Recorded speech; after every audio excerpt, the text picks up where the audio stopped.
Ah, hey Chris, how you doing? Hey Jeff, what's going on? Not much, brother. How you been? It's fair to middling. Just pouring rain outside. And I love the rain, but I hate being outside in it. Feels like it's been over a month since we've done a Friday night show. Well, yeah. And between just me being away for a weekend and everything else going on, now the holidays and Christmas is past us. So we got past that part. So but as everybody knows, this is the last Friday night mic drop show. Yep. So we've got some people already in the backstage that are going to be coming on in a little while. We're gonna have some fun tonight, though. We're gonna chalk it up. We got some shit to talk about the team. But Chris, how you feeling now? You Well, feeling all right? it's the last one. All good things must come to an end eventually. That we'll start new next year. Hopefully we'll be a better run organization. So with that being said, let's start this final Friday Night Live right goddamn now. Friday night, silver and black. No scripts, no filters, just real fans, real voices, real passion. This is Raiders Friday Night Live. One last mic, one last time. One last mic, one last time. Friday night, lights burn bright, silver and black under Friday light. No timeouts, no disguise, every take, no alibis. From the first pull up to the final word, every voice that needed to be heard. Wins and losses, laughs and pain, we stood tall through every game. One last mic, one last night, silver and black, raise them high, hands up. Feel that sound, Raiders in the tone, run it now. One last mic, no rewords, every word, every rep. If this is goodbye, we say it right. Raiders Friday night live one last time. This ain't the end, it's a chapter closed. The mic drops tonight, but the voices echo forever. One last mic! Raider Nation, welcome in. Tonight isn't just another Friday night. This is the last Raiders Friday Night Live mic drop for all the late nights. The heated takes, the laughs, the rants, the therapy sessions. This show was built for you. No filters, no scripts, just real fans, real voices, and real Raider passion. So if you've ever been in this chat, if you've ever jumped on camera, if you've ever grabbed this mic, tonight is for you. Friday nights are about to change after tonight. But right now, we go out the only way we know how. Pull up, get comfy, get on camera! Let your voice be heard. One last time. Let's get it. And with that, my friends, it's the start of the Friday Night Live show for the last time. You're here with me, 401 Raider Jeff, and my esteemed colleague and co-host for the last year doing this show, Chris 4 Raiders. We've been doing this show for a year now, Chris. Just over a year. Oh, yeah. And I think it's run its course, which is why we've come to the agreement that we're going to end it. We're going to stop the Friday night mic drop live show. I know everybody's had fun with it through the year, but it's time for a change. And hope with the new change, next season comes and we see a new change with the Raiders. But until then, we're going to talk about the shit show that we're going through right now this year. Right, Chris? Shit show is kind of putting it mildly. You have a better word than that. It's more than a shit show. More like a whole carriage of manure. Yeah, true. So, well, I hope everybody liked the intro, the little monologue voiceover that was done earlier today. So this was a homage to everybody that's been in the chat on the show with us for this last year. And we've enjoyed it. We've had a blast doing it, but I think we both came to agreement that it's run its course. So we're going to have some fun. So before we get rolling, let's hit the chat. Let's see who's in here with us. And then we're going to bring in two guests that are sitting backstage in a few minutes. So we've got Raider Will sitting back there. We've got Jay from Just Raiders Baby sitting back there waiting to come on in. I can already see Will back there dancing and jumping around. So he already forgot to take his Ritalin today. He's already fired up, man. Look at him. Yeah. So we got Robert Pena in the house. We got Jack Gustav here. We got Raider Ryan's in the house. I.e. Raider Mike. The tank is on. Apparently with Max Crosby sitting up, but we're going to get into that. Let's see. Michael Guerrero's here. What's up, my guy? Armand is here. What's up? Donuts Duncan is in the house. Raider Ryan again. Raider Way. Donut says our tank has officially started with the injury moves. Absolutely. AO's in the house. What's up, my guy? Linebacker you. Saying ain't so, Max. Yep. It's so. Is Deuce playing fullback? Who knows? See, Tony, Troy's in the house. Good evening, gentlemen, and happy holidays. Yes, happy holidays. Merry Christmas to everybody. Chris and I talked yesterday on Christmas Day. Chris actually called me up. I thought he was calling to just talk to me about something. And I'm like, dude, I got like 30 people in my house right now. I can't even talk. I don't know if you could hear the commotion in the background. I was wishing you a Merry Christmas. That's all. It wasn't even my side of the family. It was my son-in-law's family. His mom and dad came down from Maine. So everybody was here yesterday. I was going to do my phone list and wishing everybody Merry Christmas. And I appreciate that. I really do. Not Bueno's in the house. What's up? Video game Sunday for Chris. Yeah, you playing video game Sunday? Yeah, I just got a new one, as a matter of fact. It's a download right as we finish this show. Oh, what'd you get? Well, I don't know. It was a free game. I forgot what it's called. We get free games on PlayStation Store, so I just downloaded it. Brendan Sipple's in the house. What's up? This show is my intro into both of y'all, so say it ain't so. Yeah. Michael Smar, hello from Central Missouri, Raider Nation 573. Welcome. Let's see what else we got here. Everyone overreacting to Crosby leaving the building. He's just passionate about playing. Oh, absolutely. Yeah. Wow. Our guy, James Firpo, we got to do it for him. Raiders. Let's see. It's not a shit show. It's a total and utter bofferama. Oh, yeah. See, that's another word. Going to be at work at 7 to 3. Oh, God bless you, brother. We might still be on by the time you get out at 3. Who knows? Your birthday. Well, happy birthday, James Purple. Happy. Yes, happy birthday. Chris Brundage is here. What's going on, my guy? Oh, my lovely wife's watching. Hi, honey.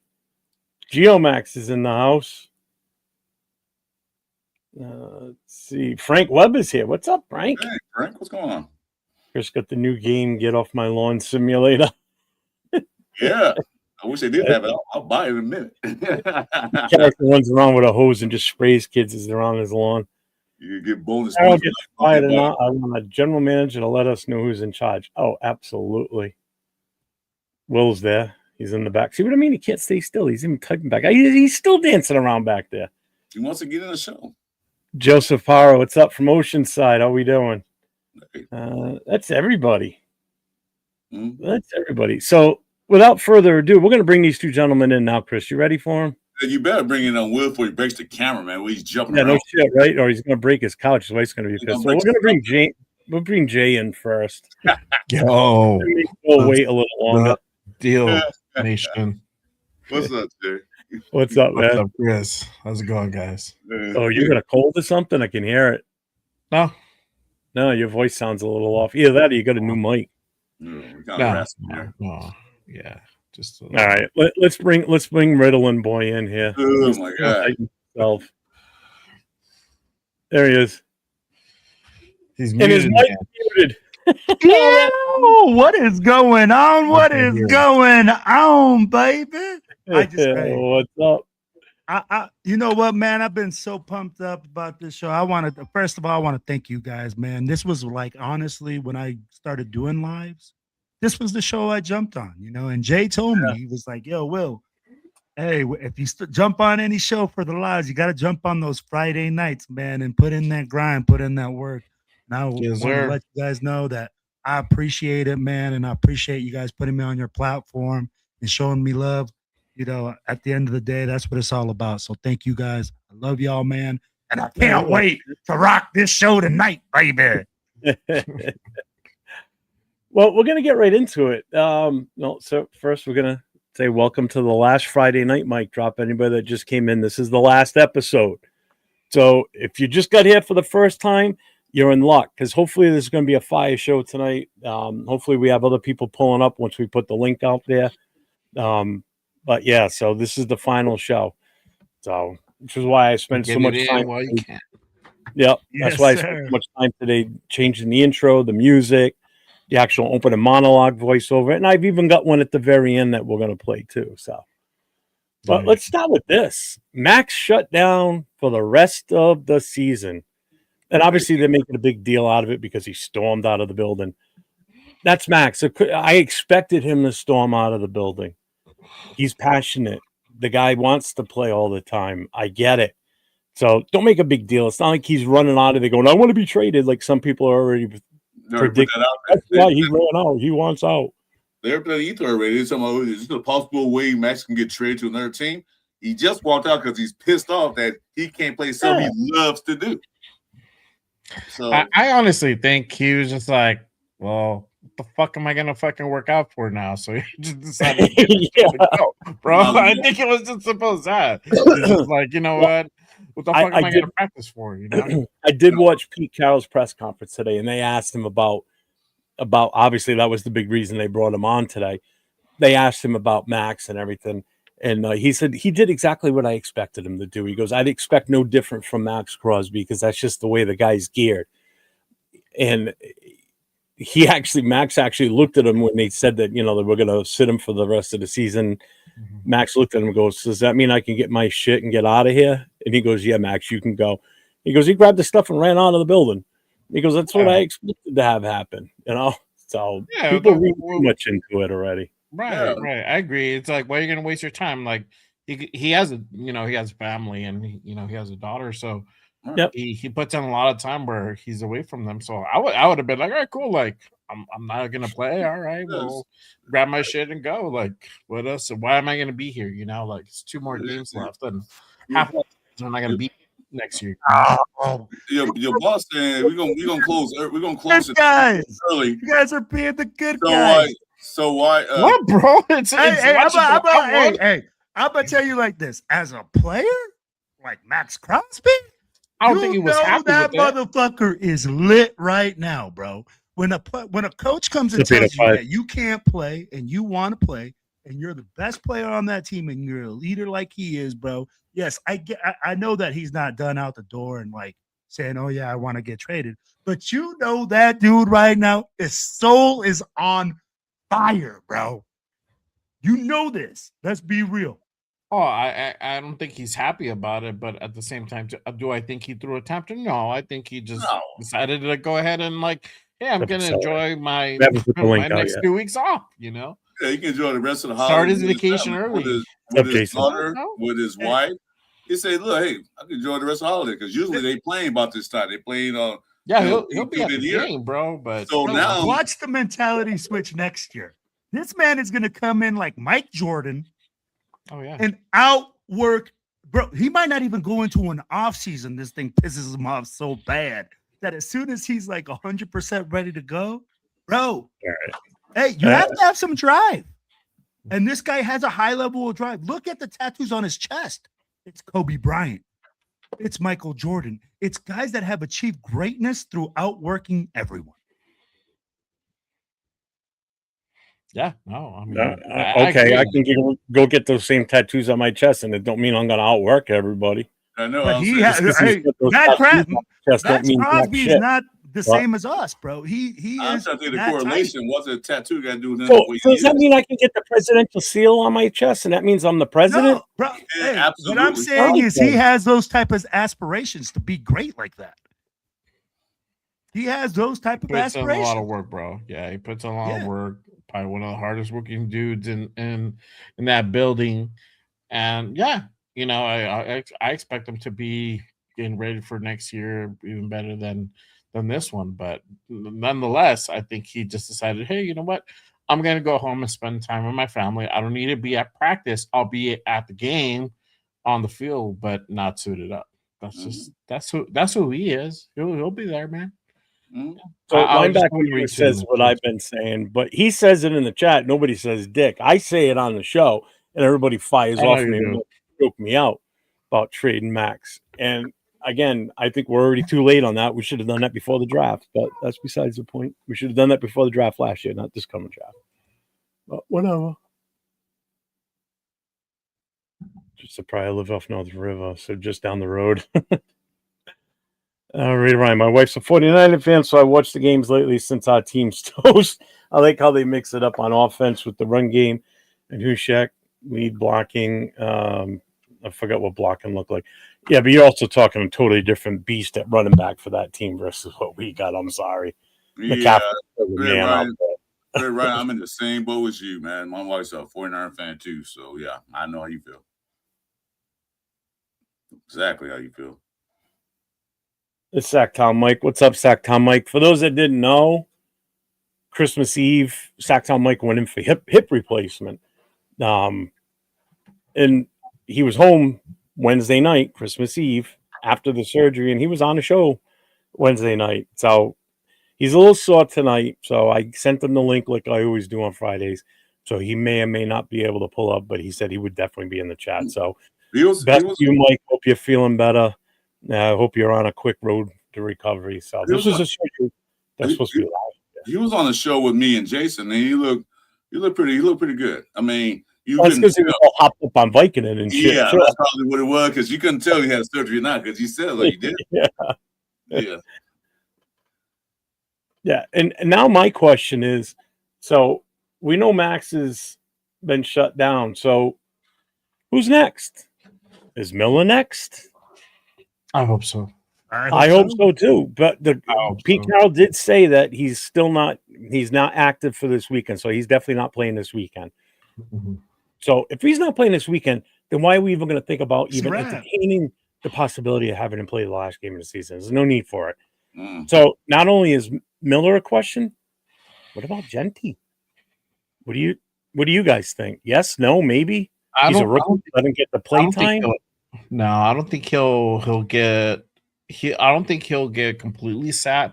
I think they'll probably start with the whole limiting his reps type of shit again. You know, I think they play him like part of the time. I think that last game you'll probably see him maybe the first half, and that's it. And then we won't see him anymore. Here's what was said in Pete Carroll's press conference today, because somebody asked him about Genty being so close to 1,000. Are you gonna? Is there a push to get him to that 1,000 milestone?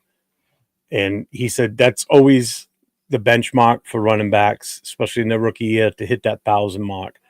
He goes, "We're gonna try, but I don't know if this is what he said." And I remember this because when I heard him say it, I'm like, which is why I made this banner. His words were, with our offense. With our offensive game plan for the last 2 games, I don't know if that's going to be a possibility. What? So I'm taking that. Yeah. So I'm taking that as, does that mean they're going to sit him? No, that means we have planned to lose. That's what it means. We're planning to lose. And that was my next thing. Because don't forget, he needs 82 yards per game the last 2 games to break 1,000 or to hit 1,000, just at 1,000 even.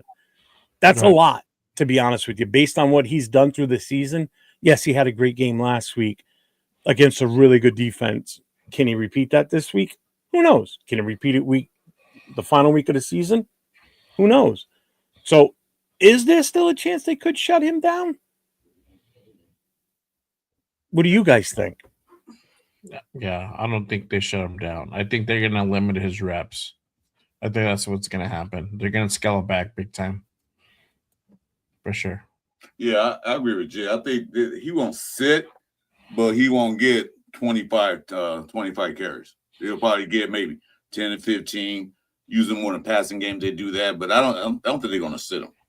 Why deprive the young man after all the hardship he's been through this year to get close to 1,000 yards? That's, like you said, that's a threshold for, especially for a rookie.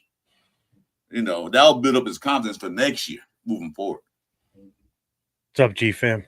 Bro, I'm pretty sure he has some type of contract thing where if he hits 1,000 yards, he probably got a little bit more money coming to him. You want a bonus? Yeah, a little bonus, a little something in his contract if he hits 1,000 his rookie year. And after all the misery, all the bullshit, the limited carries in the first 4 games, why not try to get this young man there? But I'm going to tell you, if you're going to tell me that that's not in the game plan, that means you plan on throwing the ball with Geno Smith 40 times a game. And that is a losing formula for losers like Pete Carroll. Just to address Rorschach's comment here. Sorry I'm late, but what does the live stream title mean? Just what it says. This is the last Friday night mic drop show where we open it up to anybody that wants to come in and get on camera. And so this is the end of the show. Now this is the last episode. Friday nights are switching for me to a different venture for me on Friday night. So Friday nights I will still be on, same time, but it's a whole different format. It's going to be, fuck it, I'll just do it right now before we get into it, just so everybody's aware. It's where the hell did it go? Who needs to get... You know what? I'm just going to play.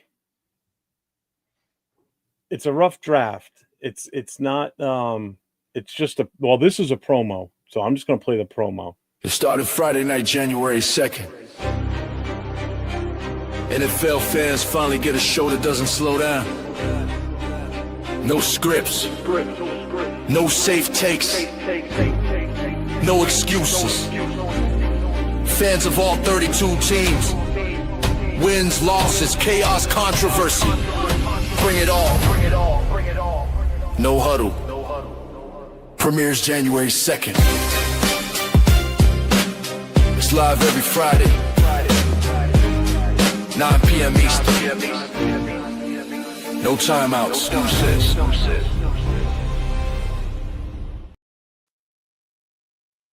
So that starts next Friday night. It's encompassing NFL fans regardless. It's not just a Raiders themed show. It's going to be open to any and all NFL football team fans that want to come on. It's going to be pre-selected who comes on type of thing. I'm not going to be dropping a link on the show and letting anybody and their brother pull in. It's going to be more of one-on-one with myself and another fan of another team, maybe even 2 or 3 other people on the panel at the time. But we'll be talking about all teams. It's not going to be strictly a Raider show. I'm still going to be doing all my other Raider shows. I'm just kind of expanding a little bit, trying to come up with a different take, different concept. So that's what it'll be starting next Friday night. So we've got a whole new intro for it and everything that a buddy of mine's doing. So it's actually pretty good too. So that's why this show's title what it is. Again, Chris and I have been doing this for just over a year, and it's kind of run its time. So it was great while it lasted. Trust me, we had some good Friday night. Talk about a bad team for so long. And that's just it, too. You know? Let's be real, y'all. Hey, doing 4 shows, 3 shows, and we talking the same thing about how bad we are? Yeah. Yeah. What's up, Purple Giant? Yeah, it's just, I mean, it's so hard to have a positive show sometimes in with this current situation. We barely had any positive shows last year. This year's been even worse.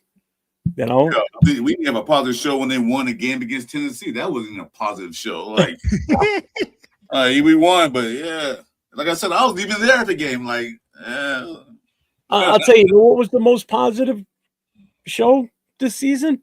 Anything we did in the last week after the Texans game, because we weren't expected to do jack shit in that game, and we were in that game right to the very end. That was a positive spin on the game. I'm gonna tell you, man, you're 100% correct, Jeff. We left that stadium, my wife and I, and my daughter, bro, and I wasn't even mad that we lost. I like that. I wasn't even mad. I was like, Right. Bro, we played like that. I was like, did I just see a touchdown, bro? I recorded myself, and I'd be like, just the look on my face. I'd be like, I got to talk my shit. I got to, do my little swagger, but I'll be like, bro, that's all I wanted all season long. Well, here's the thing with me. What happened was usually my wife, she has one little spot where she watched the games. I watch the games on my TV. Yeah. And all season long, she heard number curse words after curse words after curse words. But this game was like, what's going on? Are they winning? I said, no, but they're playing like they should be playing all year round. I'm happy that they look like that. I didn't want really to mess up their draft pick. But other than that, I'm like, wow, this is the way the Rays should have been playing all year round. But, Yep. Yeah, Money Chuck did say this last week that we should, and I agreed with them back then too. And that's why when they came out and said what they said about Bowers going on the IR, I'm like, thank God, because we needed to do that. I mean, what are we playing him for? I mean, seriously, at this point, Yeah. No need to risk injury. They sent Bowers, Chin sitting down. Who was Bowers, Chin? Now Max. So they probably going to sit some more people down pretty soon. Well, I mean, the other thing too is, plus, do you want these guys out there and possibly being headhunted by the other team's defense or the other team's offense in Max's situation? Especially with the fact that we got to play the Chiefs last game of the season. I don't trust them.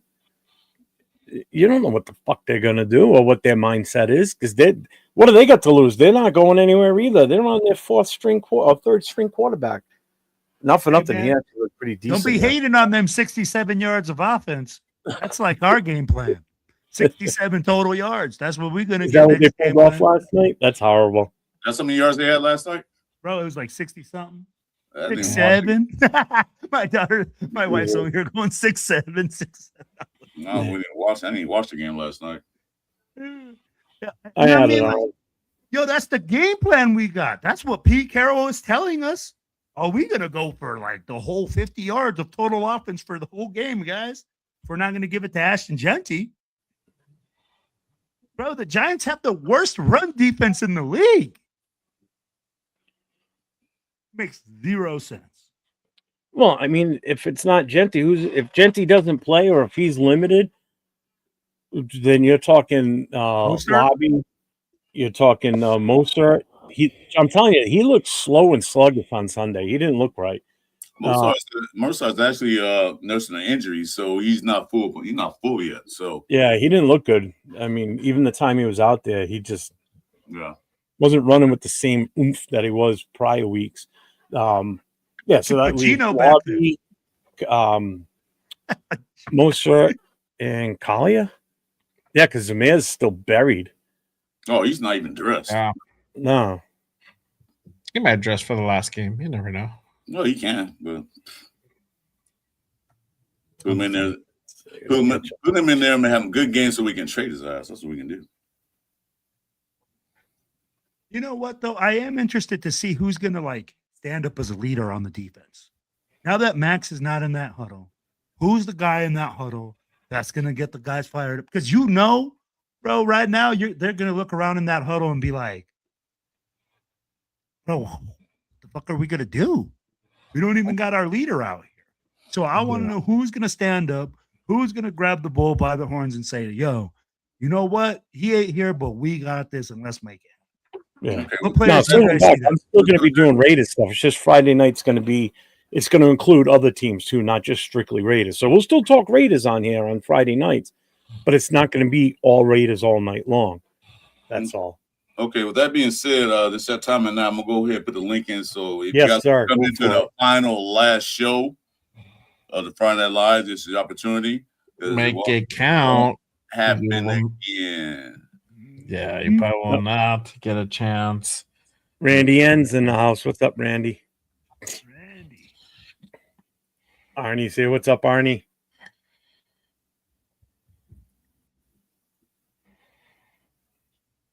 Well, that was fast. I know he couldn't wait, huh?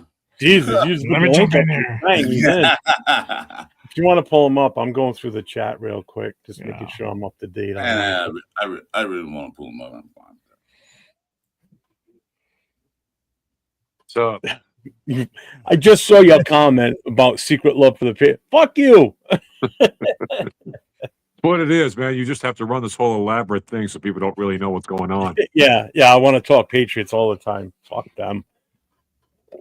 Jeez. Hey, I got some love for Drake May. I'm not going to lie. Drake May has proven himself to me. Well, that's what happens when you get a good offensive coordinator and a head coach that believes in you. Yeah. And you I build got the no line. love for the enemy. Fuck those guys. Oh, I still don't like them. I barely watched like wrong. half a quarter of it, bro. What's like So, the last guys- 5 minutes of the fourth? Guys, how obvious do you think both teams are going to be about trying to lose? Bro, how obvious are we right now? We just sat Max Crosby. We're probably going to, we said Aston Gentry's not part of the game plan. I'll be like, we're pretty much just saying, hey, let's just. Arnie, back up. it's a 0. I see a whole lot of going for it on 4th and 15 this game. Jesus. That's what I see happening. Hey, I'm going to ask you guys a question. What happens if this backfires on Pete Carroll and all these Already has. backups come in there with the freaking like wild hair up their ass and we play like we're fucking our hair's on fire? What does Pete Carroll do then? I don't think that would actually quite happen, bro. The talent's not there. Hey, You I'm know. just saying. I'm asking a metaphorical question here because hey, Metaphorical. I don't know. I don't bro, believe I it. didn't think we were going to be close with the Texans. I didn't. I wasn't expecting we were that gonna be to close come with us. the Texans. I wasn't surprised we were as close because the Texans honestly played like shit. That's a lot that had to. Yeah, also half do with of me that. thinks that they did that on purpose just to make the game entertaining. Well, they didn't take us seriously. You know, literally, we just got skunked the game before. So, you know, why would you? And like, okay, we can go ahead and not really put a lot of effort in. We're gonna still pull out a W, and that's what they ended up doing. They had to kind of turn on the burners towards the end of the game to make sure like they're left with W. I don't know. That's the way I look at it, like to me. They did try. I'm not saying they didn't try, but just there's only so much you can do, you know. Like I feel that they really didn't take it seriously, and that's kind of also what had to do with that game. So I got a question for you guys, man. What do you think of this whole possible firing of Dan Campbell going on? And if he does get fired, would you want to bring him here? Why would they fire him? Oh, Dude, Detroit Lions fans they have the Yeah, patience. that's the of a fans, though. fly. That's the first I've heard of it. I never But heard the Ford family is known for caving into. Yeah, but fan you got to demands give the eventually. guy a break. All right, he lost his offensive coordinator and defensive Agreed. coordinator to go and be head coaches with 2 other teams. Agreed.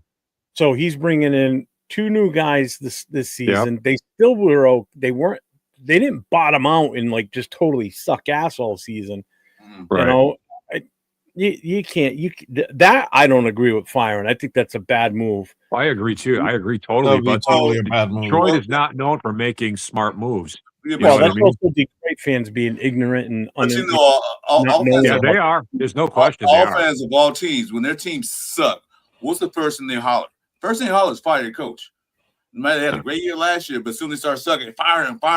That's just the way What's the up, Cool fans are. Kev? They're gonna be like that. So I didn't hear from the upstairs department. I didn't hear anything like that. Why would they fire him? Like just said, he lost all his people last year. Well, the Ford family is not known for sound football decisions, so that's why Matt Campbell could become available. I'm sorry, Dan Campbell. So, Okay. Accelerator, I love the way that you said that, right? They're not known for it. If they decide to let Campbell go, okay, Yeah. the Raiders are a sick team. We need some Campbell soup to recover from whatever we got going on Yeah. because that man is some medicine for his team. He has changed the culture. Yeah, He is a culture changer. A man that can come in and actually has a proven track record agreed. of being Agreed. a ingenuitive, going after it, an offensive guy, a guy that has changed culture. Baby, give me some Campbell soup. I'll take me What's up, some Raider Ben? right now. I agree, I'm man. ready Like, to I bend really, quiet. We I only got agree. 2 more shit shows to watch before the season's over. Thank God. So you got two possible NFC North coaches. You've got Campbell and LaFleur, because LaFleur is apparently having trouble with the front office. So those are. Then LaFleur is a darn good coach too. I don't think he's as good as Campbell, but he's good.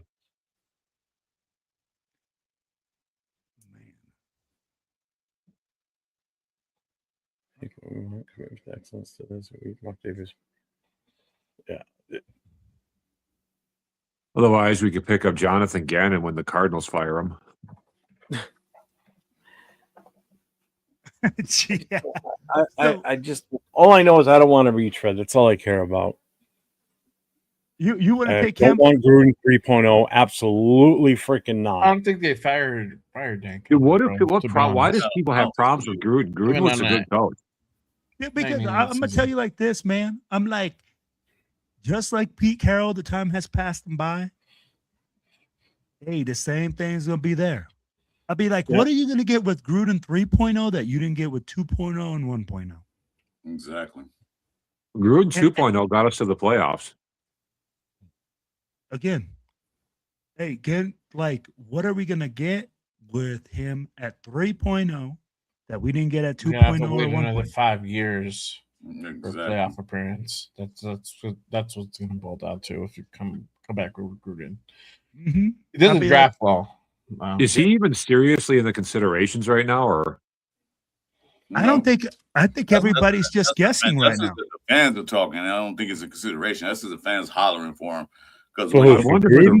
what he did, what he I did. wonder who the Raiders are really looking at. Well, right now, nothing. I mean, I ain't looking at nobody right now. it's still Not Pete pretty Carroll, officially. but I mean, at this point, we won't know shit until the end of the season. So, I mean, I heard rumors that he might stay. yeah. There's That's rumors. So we don't even know. We need to get through phase one, which is what's going to Getting through happen. the season.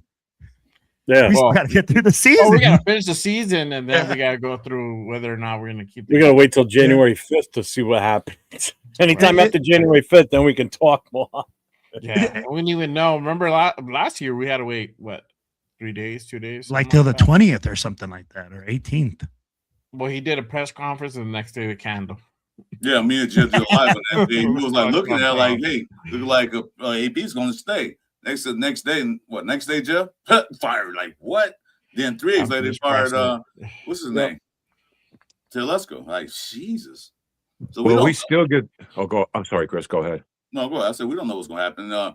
But here's a question for you, Mr. Hoble. If they fire Pete Carroll, what coach will want to come here if they see what the Raiders do to their coaches?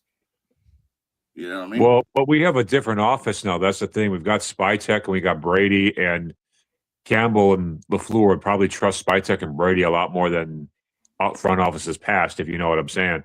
So I feel like the revamped front office is helping us. So Spytek's got a good reputation. Brady's got a good reputation. So, I mean, that will attract more coaches, I think, than what we've been able to attract in the past. You know what's going to attract a coach? Us solidifying the number 1 draft pick. Because if you want to have any hopes of bringing in a guy that you want, a younger coach that's going to help groom and grow a rookie future franchise quarterback, and let's say Mendoza, I'm just throwing the name out there, don't anybody kill me. Throw out Mendoza's name with the number 1 pick. That's enticing right there. Let's put it this way: if Cliff Kingsbury was available at the time and we had the number 1 pick, he would have come here that year. We would have gotten him with no problem. Mm-hmm. You're going to have that effect this year if we solidify the number 1 draft pick. That makes it enticing because now this coach is getting the first pick out of 200 and something kids that are going to be picked out coming out of college. So he gets the number 1, and not only the number 1, but you're getting the number 1 for the entire draft every round. So you're getting the number 1 and the number 33rd ranked kid. So you've got your hand in the mix here for some good players. So that's the other way you got to look at this too. So it's not so Otherwise, much. if we get Joe Not, Burrow, I don't think the front office has anything to do with the decision a head coach is going to make wanting to come here, or a coach possibly being the head coach coming here. It's going to be that number one pick is going to mean a lot. I'm telling you that's a big selling point, and the no sales tax. coaches have avoided us because of our front office for a long time, Jeff. Yeah. Jeff, coaches have avoided us because of our front office for a long time. I'm not taking that into consideration this time. I'm telling you, that number one draft pick will speak volumes. I'm telling you. Oh yeah, you back up with Brinks truck in your front door. Okay, bro. I don't care. I don't care. I'm gonna be here a year. I'm gonna get my $20 million, 25. I get what you're saying. Whatever it is, it doesn't matter. But I think the thing that's going to be really enticing is the sense of direction, and that's what we kind of didn't have before. We still don't right now. What we need. And to answer your question, I don't think any coach on this roster, on this staff right now, is truly a Raider. None of them. I agree with you. Probably. Can we stop with this whole thing of Tom Brady actually being an active owner on the team? And that's why I don't think it has an effect. He's irrelevant in the fact because he is an absent owner. If you are a hands-on owner, then that means he would have to quit his job at Fox and give full time to the Raiders. That for him to have that type of weight, for him to come in and say, "Hey, this is our guy. Let's just get off our high horse and think that this guy can do it from a fucking broadcast booth." He needs to be in the trenches. And I don't think he'll do that. I don't think he'll give up the job at Fox for whatever $500 million. He's getting $300 million for that. The 300 and something million for that contract. And the other reason I don't want Gruden, because Gruden will bypass Spytech because he's got Mark Davis's ear. He will go and he will go around Spytech and go to Mark Davis. And next you know, Spytech's basically not even a true GM, but everybody's going to get pissed at Spytech because the decision's being made that he won't have his hand in anymore because it's Gruden, and Gruden's got a direct path to Mark Davis's office, and Mark Davis will do whatever Gruden asks because he still loves the guy. That's the reason he brought him back for a second go around with us, because he was trying to bring that spark back that we had the first time. And that's the other thing. Gruden had way too much power as a head coach. Way too much. What if we wrestled Joe Burrow away from the Bengals? That might attract a coach here too. What's up, Joe Conway? Like people have been talking about. It's going to be costly. That's the only downside. Well, what are you willing to give up? Two number ones? Give up a couple first rounders. That's Joe Burrow we're talking about. That is Joe Burrow we're talking about. Is he gonna quarterback in the league? The only people better than Joe Burrow. Hold up. The only people better than Joe Burrow, Patrick Mahomes and Josh Allen. That's it. So Joe Burrow is worth it. Is he going to make this team a Super Bowl contender? Hell yeah. With no other help. Just Joe Burrow? Just Joe Burrow. Joe Burrow? No. Here's the thing. Joe Burrow coming here causes a ripple effect. Linemen are going to want to play for him. They don't play for him in Cincinnati right now. That's because Brown is a crappy owner and doesn't want to pay his linemen. That's what it is. But you said the linemen are going to want to play for him. They're not doing that in Cincinnati where they get paid or not. They're still there. Yeah. But like Brown just refuses to get better linemen for Burrow. That's what's going on there. I doubt Burrow. And we have a better line. And we have a better line. Is our line that good? I don't think so. No, but we'll be willing to spend money to get some linemen, is what I'm saying. We get Joe Burrow, we won't have any money. That's what that's just said. Yes, we will. We've got a lot of money to play with. It seems like we do, but we really don't. We got how much is Joe Burrow's contract? We got $116 million right now as it stands today in the Bay. We're number 3 in the league and the salary cap. What's that up, money Simon? will go real quick if you pay Joe Burrow, because he's making like $40, almost $50 million now. Well, somebody even asked me this the other day. Like, what if we got Joe Burrow, and then if the coach from Cincinnati gets fired, we could hire him because he's already familiar with Joe Burrow. I said, oh, slow down. Because here's the problem with that. He couldn't get it done in Cincinnati with Joe Burrow, Jamar Chase, and Higgins. And you want him to come here with all we have is Brock Bowers? We still don't know the full extent of how good Genty truly is because we Right. just haven't been able to see that from him, and it's not all his fault. I'm not blaming him. But the only true receiving threat we have is Bowers. So if the coach couldn't get it done in Cincinnati with the firepower he had there versus what we got here, why the hell would you want that? Yeah, And I I'm not agree. talking Joe, I'm talking the head coach, but Exactly. even Joe Burrow. If you're going to do something like that, you still have to address the elephant in the room, and that's the offensive line, folks, and a true number one wide receiver. 100%. Our number one target, yes, is Brock Bowers. The safety valve is Brock Bowers.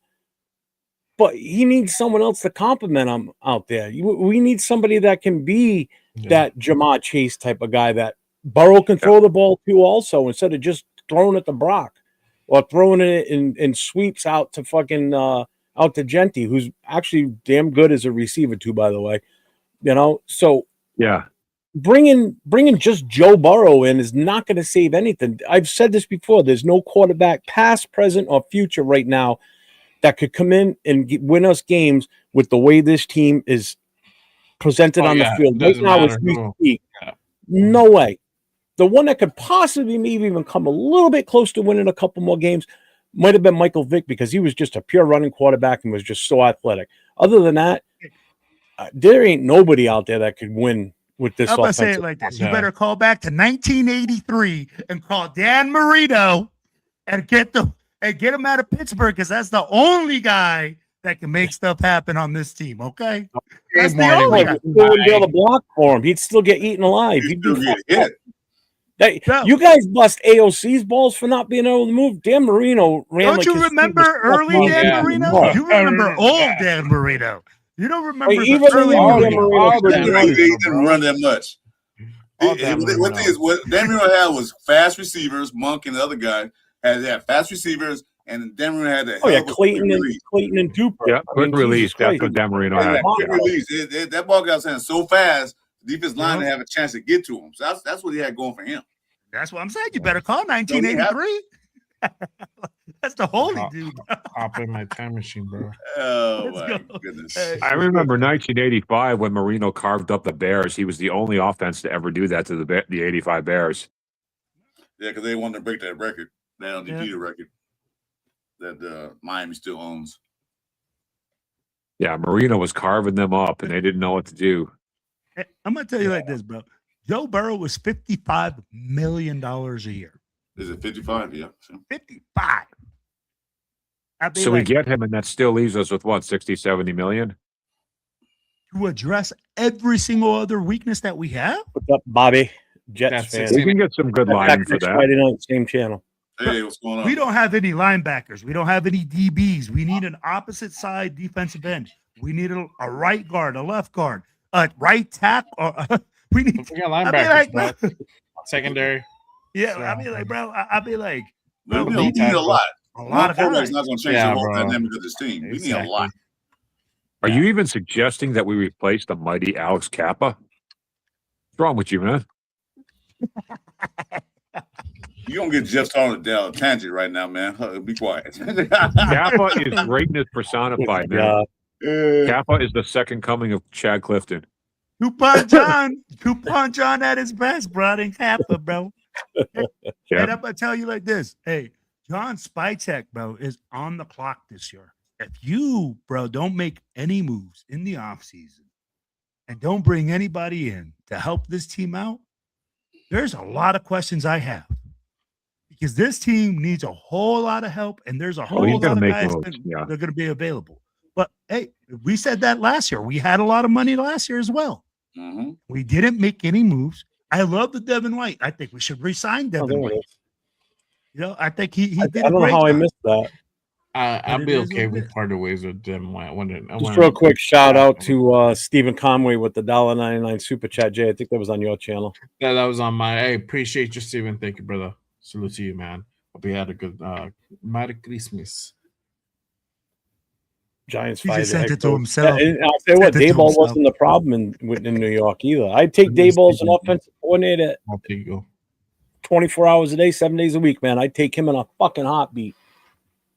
You know, Kappa has been pretty good at so center. let me ask Maybe you that's what he was why supposed would to be we doing take all Dayball? along.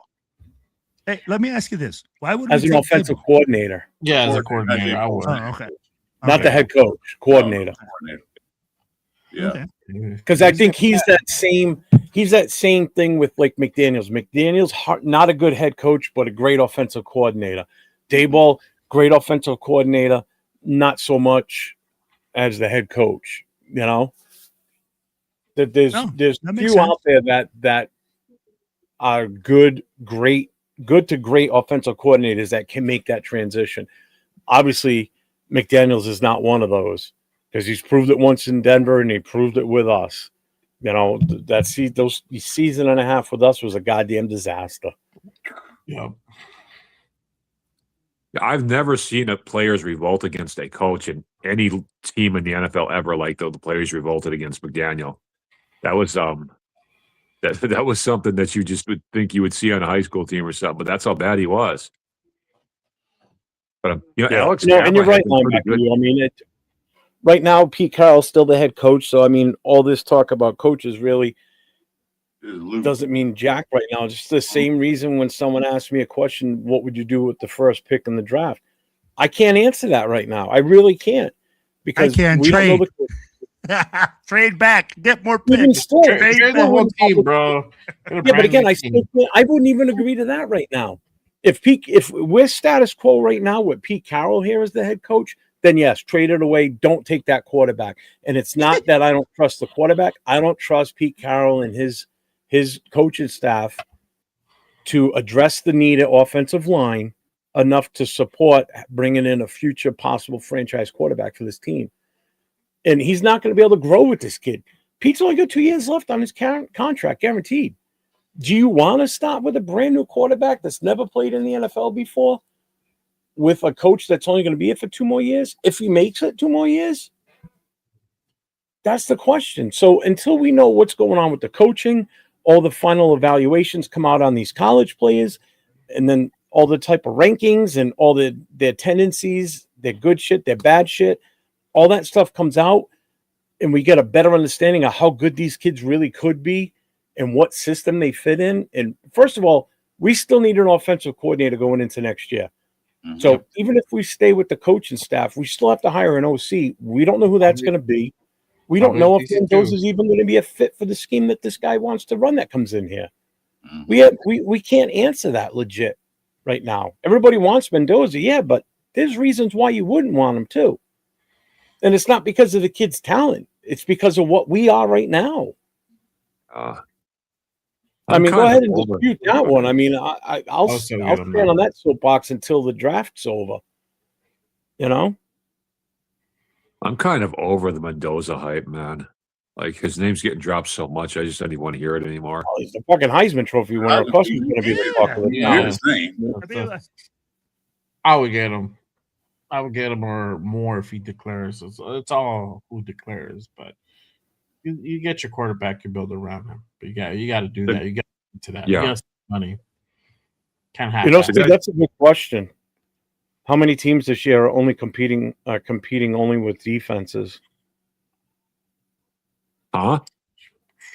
Like who's competitive right now in the NFL that their strong point is only their defense? In the playoffs. Like, let's go back to Baltimore Ravens when they were in their heyday. Chicago. That was all defense. No. Their Chicago got Caleb Williams, and their offense is Caleb Williams sucks, dude. He sucks. Have you not seen the season? I have seen the season. He's horrible. No, they're in the playoffs. Flashes of goodness, but they're going to win their division. But that's because of the overall team, and the defense is so good. Yeah, but he's actually playing pretty damn good too, though. Not playing bad this year. And they got a running game. Yeah. That dude, I forget his name. He's a really good running back. What's his name again? What? Swift. Yeah. He's really, really good. Like he's I had him on my fantasy team this year. He did great for me. I got no issues. Yeah. Man, I am way behind on the chat. Holy Jesus. I'm like literally legit 10 minutes behind. It's so weird because it used to be that a dominant defense could get you to the Super Bowl. Like, remember the 2015 Broncos? That was all defense. Hey, Peyton Bobby, Manning? check back next Friday night. It's the format's changing on Friday night, so you might be with you being a Jets fan. It's not going to be strictly Raiders talk next Friday night. It's going to be all NFL teams. So make sure you check in 9:00, same time, same channel. Everybody's welcome. Yes. Oh, the Texans. There you go. There's a good example. The Texans are a team that's pretty dominant, but just getting by on their defense. Yeah, the Ravens. yeah. Ravens too. The Ravens actually kind of survived on their defense most of this year, even though their offense is just fucking struggling. The Ravens had a weird setup because at the beginning of the year, their defense really sucked. But for whatever reason, thanks. They got it together. And then, What's up, Crop? but as the defense improved, the offense, offense went down. But their defense was awful for like the first 6 games of the year. What's up, Moval? I don't know why. Arnie, who will be our starting QB next year? AOC, Gino, or Mendoza, or more? Oh my God. Oh, I don't know. Let's put it this way. no Next university- year, it's going to be Gino, so I'm sorry. That's all I know. He's still under contract right now. Yeah. I mean, like, hey, I'd be like, at the end of the day, we need more. And as long as Pete Carroll's still there, he'll be the starter. So there it is. Can we get a change.org petition to get rid of him, you think? Get rid of who? Gino. Go to change.org, get a bunch of signatures. Maybe they'll listen and get rid of him. Bro, I saw that money, Chuck. Thank you. That's a dream, bro. Like, honestly, at the end of the day, what it's Oh, going to Nutty be Nate. is What's the up, head Nate? coach that comes in. The head coach that comes in says, is this guy my guy? If it's Pete, we know that's Gino's his guy, that he's going to be around. But Gino himself doesn't want to be here, though, I don't think anymore. So there's that. Hey, just real quick, a shout out to my guy right here in the chat, Dave Sosona. He's the guy that's putting my intro outro video together for that show.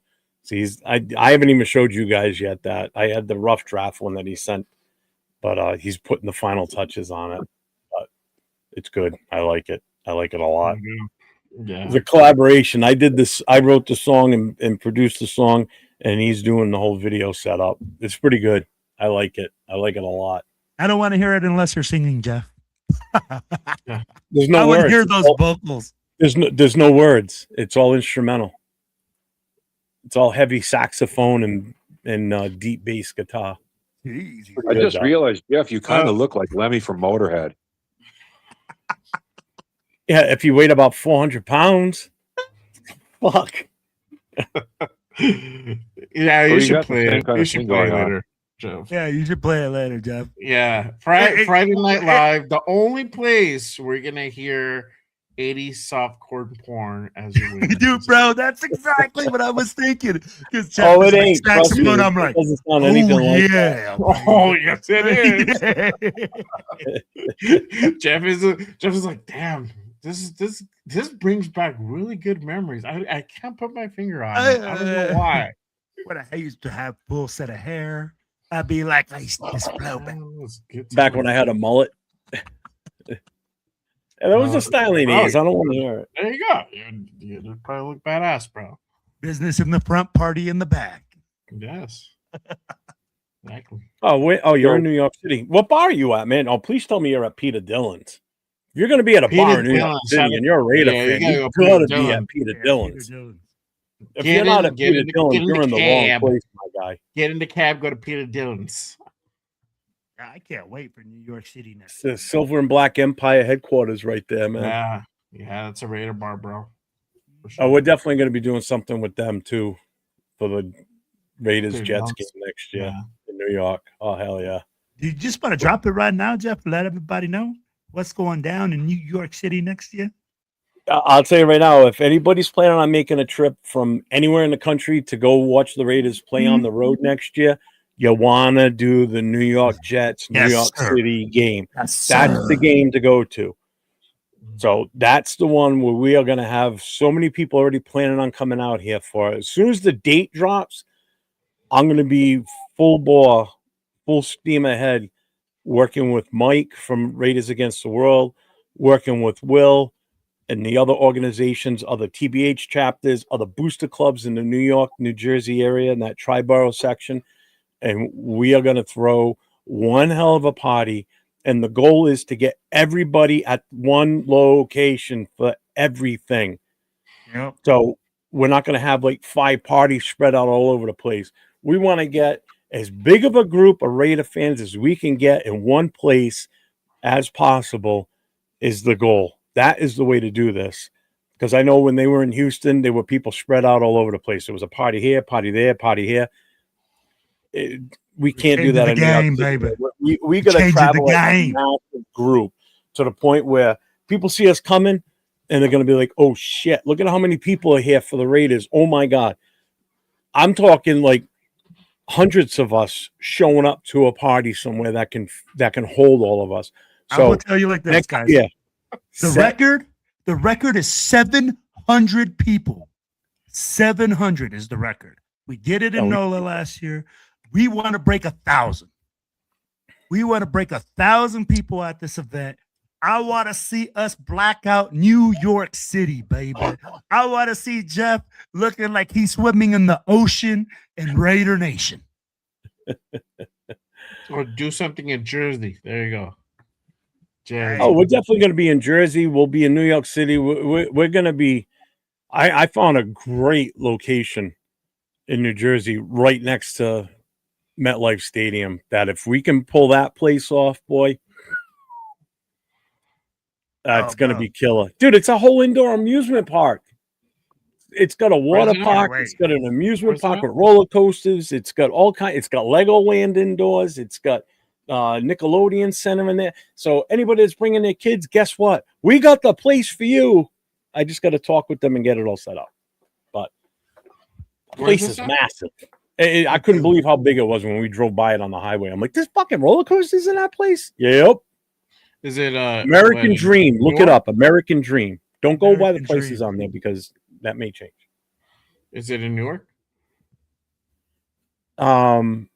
No, it's actually in the Meadowlands. It's legit in the Meadowlands. You're on 95. It's right. The build. I could throw a rock at it from the car driving by, and I'd hit the building. What's the name it's of it? Right on the highway. Jeff again? American what? American Dream. Well, I'll be right back. Hold on. So, Jeff, are we going to have like a funeral and a eulogy for the Friday night call-in show? Should roast it. No,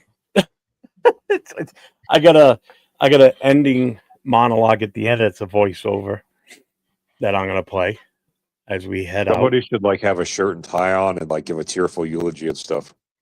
No, it wouldn't be the Right Away wearing a shirt and tie. Right Away is dressed just like we are right now. Right, Chris? Huh? It's fucking guys. He's in another world over there. I don't know. I'm reading some of these headlines right now. Chris is watching the 83 Raiders right now. He can't be disturbed. Yeah. Hey, might as well. Not the best game they played. Yeah, I've actually done that a couple times this year. I've actually watched the 83 Raiders to cheer myself up. I was actually reading some of these things that people are saying about Max Crosby and like what, and all these people like, oh, that means they're gonna trade. I'm just like, that's full shit. You don't know what they're gonna do. Bro, I just put the link back out there again for everybody. We're an hour into the show, so if you want to come on, get on screen. The link's in the chat now. I don't Jeff, get. I just saw the location, bro. I'm down like James Brown. Pretty cool, right? Bro, that place is dope. It has an indoor like skating ring and indoor water park. I'd be like, and right almost like the Mall of America. Yeah. But even better. This is all I mean, they've got shopping center, they got a shopping center there. But on top of that, I think right next door to it is another place. It's an indoor ski resort. Next door is like an you indoor can go skiing down a mountain the whole 9 yards. What's the matter? She all right?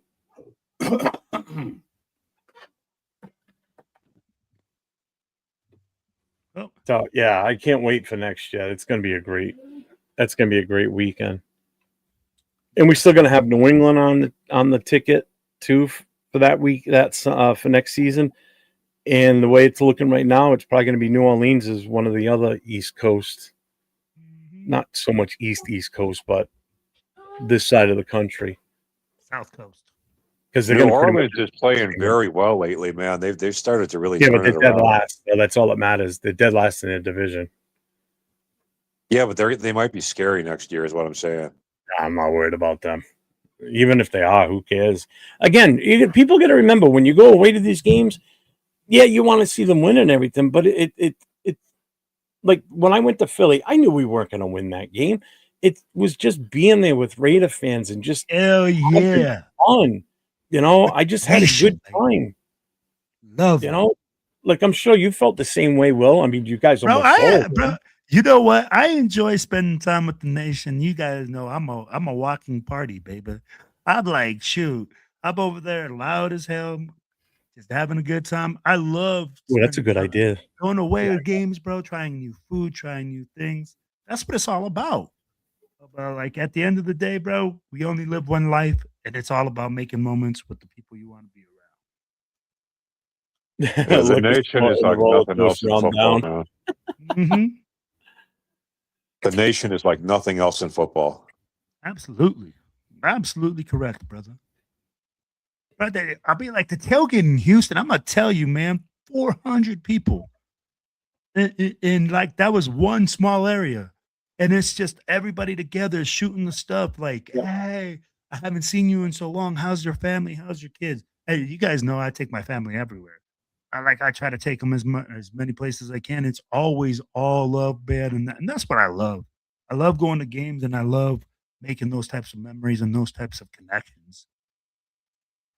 No, just real quick, Brandon. No, our on-air relationship's not over. We're just ending this show. Chris had expressed to me that he wanted to take a little bit of a break, also himself. I mean, I don't want to speak for Chris, but what he's got going forward. I don't know if you want to elaborate anything anymore, Chris. No, I'm just going to take a small little break. I'm going to still do shows with Jason. We got like 4 more shows left. We're going to do those. And I'm going to call it quits. Not quits, but just a sabbatical. What do you call it? A hiatus until You're right, Recharge. sabbatical. A recharge. Yeah, until we get in the season. You guys know I'm gonna explain to you guys. Everybody listen. Jeff knows this. A couple of guys know this. On the Saturday night podcast with Jason, a lot of people couldn't understand what I was saying. That night, I had a little minor stroke. So, with that being said, I decided I need to take a break, get my health back up to par. So, after the night show, this is over. Well, me and Jeff still good friends. I'm not gonna yeah, we're done. No, Yeah, it has nothing to do with now, our relationship as right friends. now, he's going a different direction. He's going a different direction. I'm gonna take a break, and then when season start back in full again, when all the stuff start happening, the free agency and all that stuff, you be sure you'll see me and Jeff's face plastered on the internet.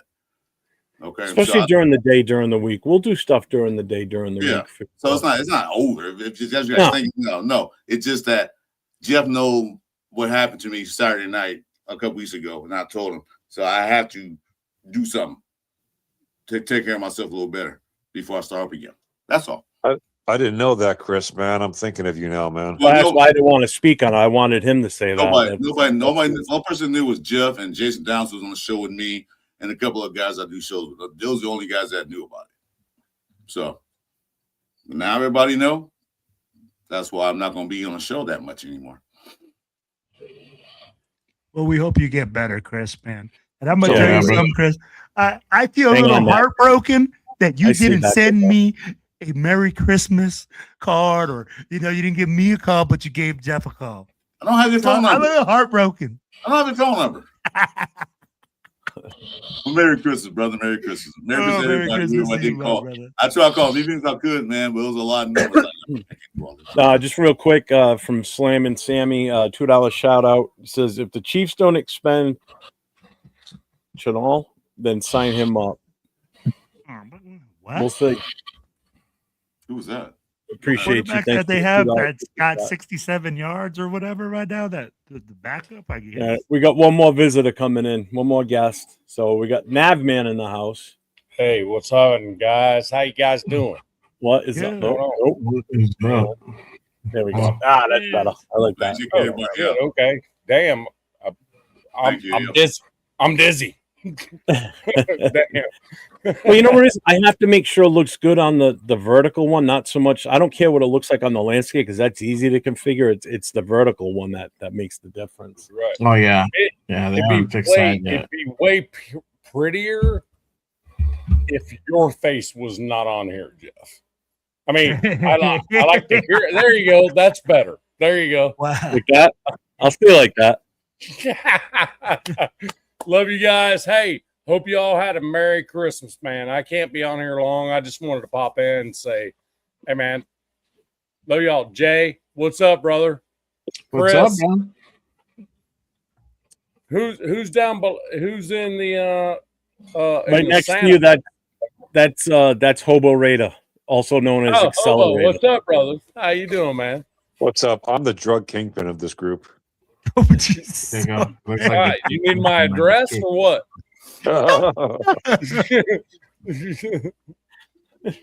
Hey, how you guys What's up, doing, man? man? Nice to meet you, brother. I've seen a lot of the stuff that's going on there. I mean, thing about it is, as we go forward, to be honest with you, it's all speculation until it's a done deal at the end of the season. So I don't work myself up because 54 years of being a Raiders fan, when I work myself up for this kind of whatever it may be or whatever it could be or whatever else, it just makes my life worse. So, you know, so it's just one of those. So I don't know. Ask me a question, I may say don't know. What's up, Martinez? Hey, just real quick, I just want to give a shout out to Chris. I don't know if you saw all the chats in here about you, but just give a shout out to everybody that made mention on Chris and well wishes for him in the future and everything and feeling better. So thank you for that. Yeah, I appreciate that. Trying to highlight them as they pop through here. That's one thing about the Red Nation. We're not only football fans, we also family. I appreciate everybody said something. Appreciate it. Yeah, even when you're an asshole, people still wish you well. Which is There you go. pretty much Exactly. the moment I mean, he look wakes at me. up. I mean, look at me. I Yeah. mean, I'm the biggest asshole on the screen. That makes the Red People Nation. love me. That's what makes the Red Nation. We're all assholes. Damn it. Right, exactly. We don't take shit from nobody. That's a funny stuff, man. Sweet James is here. Let's bring Sweet James in. Sweet James, give us the gospel, brother. Sweet James. Hey, What's up, salute to Jason? everybody, yo. All right, so I know that I have my microphone on, so I just wanted to tell you. I mean, what could I tell you? Between for the next year, I just realized that Raider Nation is not over yet. Because I understand that some players got injured, something like that. But I think it's gonna be like something to change it all around for the next season. And I really understand that we need a new quarterback, we need new offensive line, we need everything. I mean, cash in on it. Because if we have enough cap space, we are ready to do that. Because I understand between for the free agency and the draft, just spend everything. Because we need to invest in new offensive line. Because I understand this offensive line, it definitely sucks. Because we need to invest in a new one. So we can have it to learn and how to deal with it. Okay, so I just finished right now. Damn, Oh. is that it? I was What? waiting That's for. the way. Yeah, you're right. I thought there was like the big finish. I was waiting for the big finish, bro. I was waiting for the big finish. Hey, give us that big ending, man. The motherfucker. Hey, somebody had Yeah. too much eggnog. Somebody had too much eggnog. So I got a message here from Kona, Spence Broncos Buzz. He goes, "Hey guys, thank you, Nadman, for jumping onto our show. So the game between LV and New York is going to be fun to watch. And from an ethical standpoint, who's going to tank better? Oh, it's the absolute toilet bowl game this Sunday. Who's the worst team in the NFL? Who can suck more than the other team? So Sarged and tagged. Hey, Hashtag Jeff, the thing about it is if you fail in life, OG, right, hold on. and then you go try to fail and you fail at that, then it's a little bit, it's rough. Yeah. You know what I mean? So we got one more person coming in. We got Mr. OG Daniels in the house. Oh, hey, what's up? It's been a minute since you've been on. It's been a while. How you been? Can't hear You're you. muted. Yeah, Can't hear you, turn Mike. your microphone on there, big dog. Oh, give 1 second. Oh, let me put these high-tech earphones on. Conor, I think we're ahead We're in that already one. packing it. Yeah, we're already packing up Max Crosby. Yeah, we packed Max Crosby. We packed him up there for you the go. season. Browers is on IR. He's Oh, here we already go. he's already home right now, Here we celebrating Christmas or New Year's with his kids' family already. He's there already. He's like, hey. Yeah. Let me ask you this. Why did we put Jordan Meredith on IR? Out of all the players, we put Jordan Meredith. I actually know the answer to that one, Willie. You want to hear it? Still can't hear you, OG. Hit me with that, hobo. Well, I was reading hang on, just hang on 1 second. I want to make sure OG's mic is. Try again, OG. No, I can see him. I can see your mouth moving. I can't hear anything. Let me see if it's a setting. right. That's kind of the way I feel with Chris, even if his microphone is on. Yeah, I can't hear you. Yeah. Chris, you're supposed to laugh at that. Come on. Why would I? but damn. Come on. That laugh. was fun. I don't laugh, period. So that's really Yes, you do. I had you laughing the other night. Don't lie. That wasn't you, that was the alcohol.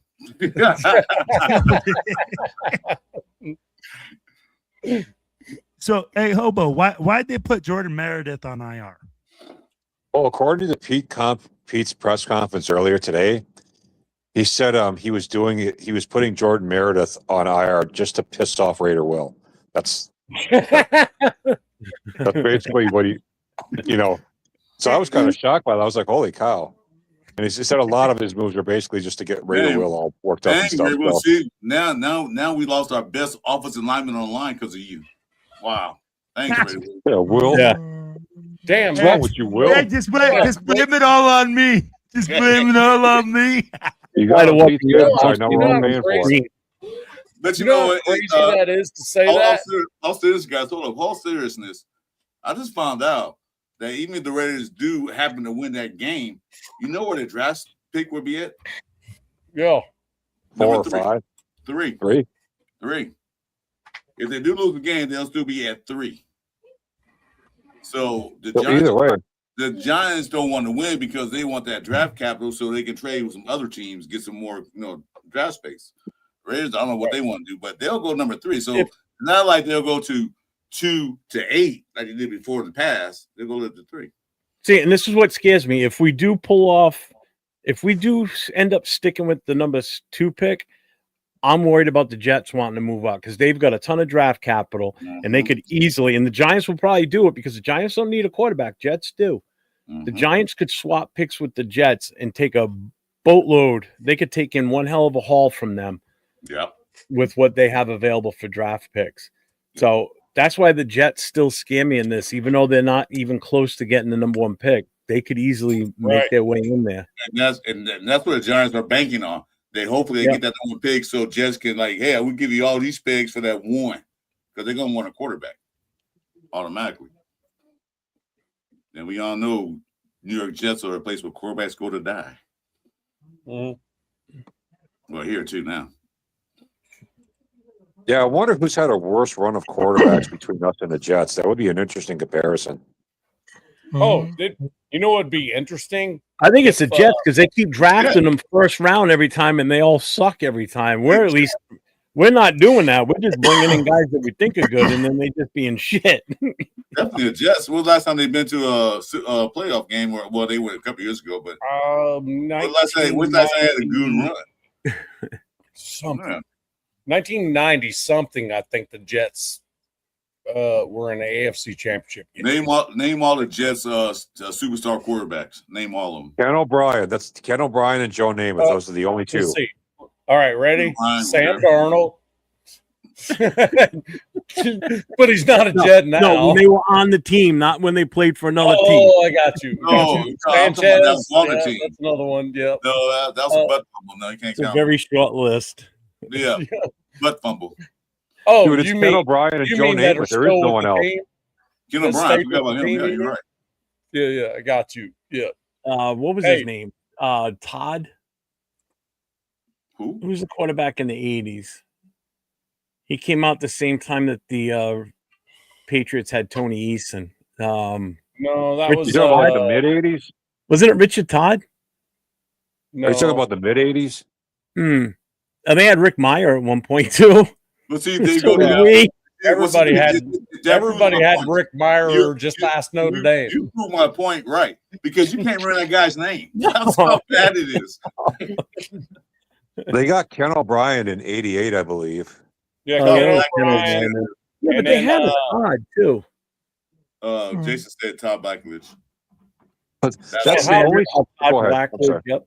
Yeah, Todd How did Aaron Um, Rodgers do there? He did okay, right? Who? Aaron Rodgers? Rodgers actually did play well in New York, believe it or not. He didn't That's do why too bad we're- last year. His first year ended 3 plays in, and he snapped his Achilles, so that ended that. Right. No, true. But I He mean, still think had about 30 this. touchdowns and almost 4,000 yards. So Rodgers played well for I them. mean, you can't argue with it. Yeah, you can't argue with it. But As far as the Jets, Ken O'Brien and Joe Namath have been their only superstar quarterbacks ever. that have ever stayed with the team, yes, and did Yeah. anything with. Yeah, Yeah. right. Yeah, Absolutely. even the Browns too. Like Dave just said in the chat there, even the Browns quarterback carousel through the years. The best one they've had in the longest time was Bernie Kosar, Testaverde, and then Baker. What you know? What Yeah. Brian Snipe wasn't one too? He was there. Snipe. And Kosar is by far the best out of all of them. And he's You not know, even Kosar. like that great. You remember Kosar's Brian? You remember Brian Snipe? He was a good quarterback, I think. Brian Sipe. Yeah, but he wasn't on Bernie Kosar level. I think that was, but I think that was almost the same time And they as had, Kosar. and So they had, it was kind of they had Right, I forgot they had Neil O'Donnell too. That's right. that's God right, damn. they did. Neil Same O'Donnell. Neil O'Donnell that won an XFL championship too. Yeah, good job, buddy. So did Jim Kelly. No, Actually, that was He played for the USFL. Generals. The That was Lions had a USFL, really my bad. horrible run of quarterbacks too before Stafford came along. Chad Pennington too. God damn. That's it, man. Chad Pennington. Yeah. Damn, I forgot listen. about that one. Good job on that one. You see Brandon I that? Mike. forgot all about him Well too. done, sir. Well done. What's up, Yeah. Raider Kojo? Before Matthew Stafford came along, the Lions had like the worst drought of quarterbacks ever too. I mean, they had like 40, 50 years of awful quarterbacks pretty much. Rodney Well, Peete I mean, they had okay. the save all quarterbacks. They had the great Scott Mitchell that they got from Miami after he played that season for Marino, had a great year there, then went to Detroit and Yep. And that's the thing with Stafford. Nothing makes me happier than watching this dude freaking go through all the shit that he did with the Lions. Yeah. And he was still a That's badass upset. quarterback. He was He was still awesome. freaking throwing 4,000-yard seasons out there, and then goes to the Rams, finally gets him a Super Bowl, man. That was Francis. cool. That was Team very was cool. tank. That only tells you one. That only tells you one thing. It's the quarterback, but it's also the organization and the pieces around him and the coaching Right. deals that make the Absolutely. quarterback. Because you can be a Oh yeah, I remember Justin. you can be a Brady went shit to the Jets, quarterback too. on one team, go another team, become a superstar. So Right. Mhm. that's why I was like I agree with Jeff. He said, okay, give him those, but who's going to be there to help him out? Are we going Right. to write staff in place? We're going to write offensive line there. Yeah, Mendoza might be a Heisman Trophy. Come to the Raiders, he'll probably shit the bed because our coaching staff isn't up to par to develop him, getting the right pieces. And, I agree with Jeff with. and So that's yeah, what, Mendoza is a shiny new toy, but don't take that new toy and break it the first day of Christmas. That's what Raiders would Right. do right now, unless they get everything, all that shit together first. yeah, break it on the second day of Christmas. Yeah. Yeah. Yeah. So I mean, Jason Downs has a trivia question for everybody. How many Heisman winners played for the Raiders? Now, when you say played, were they drafted or just came here even though we didn't draft them? You gotta be specific. I have 13, I think is my number. 13. Heisman Trophy winners that we've had on our I think team? it's 13. I think it's 13, or maybe 12. One of them's like,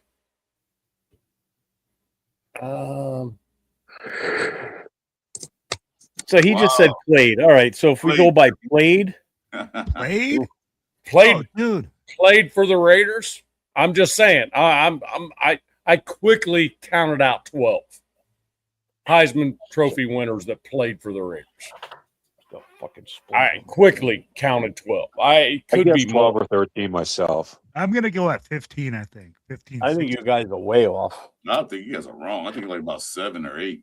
I don't think it's that many. No, I mean played for the Raiders. Played.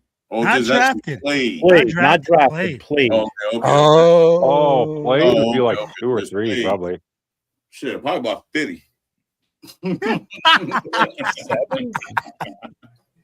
Timmy They're there Brown, now, so Timmy Brown, Bo, Marcus. Seawood are the ones that like stick as those dudes, right? Marcus Marcus Allen, right? Marcus Allen, was he a Heisman Trophy winner? Yeah. Okay, so that's 4 right there. And Bo? those are Oh, hold on a minute. I'm just trying to. Was Bo a Heisman Trophy winner? Yeah, I think Bo won the Heisman. Jim Plunkett. yeah, he did. Yeah.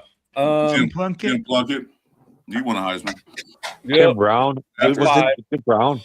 We already I did mean- Tim Brown. I'm up to 6 already. But I mean, played for the Raiders at any given time. Yeah, Jim Plunkett. It's really tough to even try to Well, pull. they're all offense except for Woodson, so just start there. Well, I These mean, defense guys don't win He's the Heisman. only defensive player. Yeah. These defense guys don't win Heisman's. It's always the offense guys. Usually. Desmond Howard. Desmond Howard. Desmond Howard. Yeah, he was a Heisman so Trophy. G Famits says it's 7. Billy Cannon. Wow. I said about 7 or 8. Jim Plunkett, Marcus, Mhm. Bo, Tim, and Charles. Well, how That's about the- Tim Desmond Brown Howard? did win the Heisman. Huh? Desmond Howard won the Heisman too.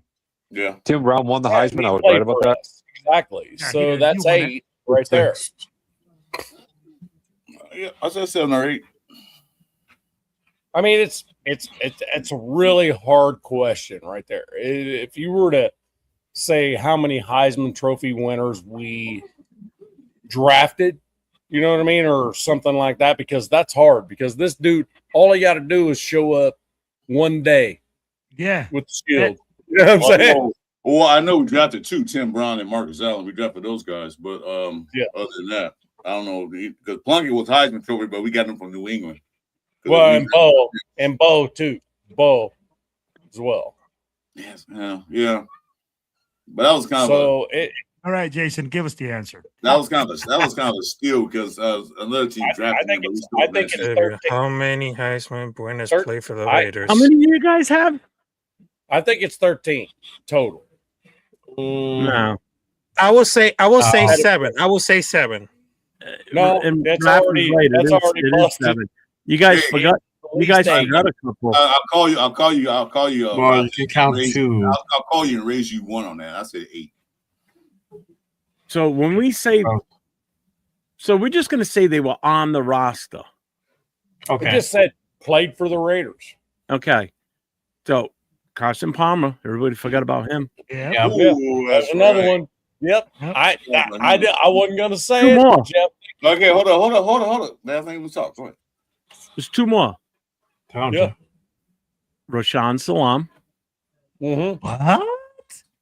and Andre Ware. Andre Ware Yep. played for Raiders.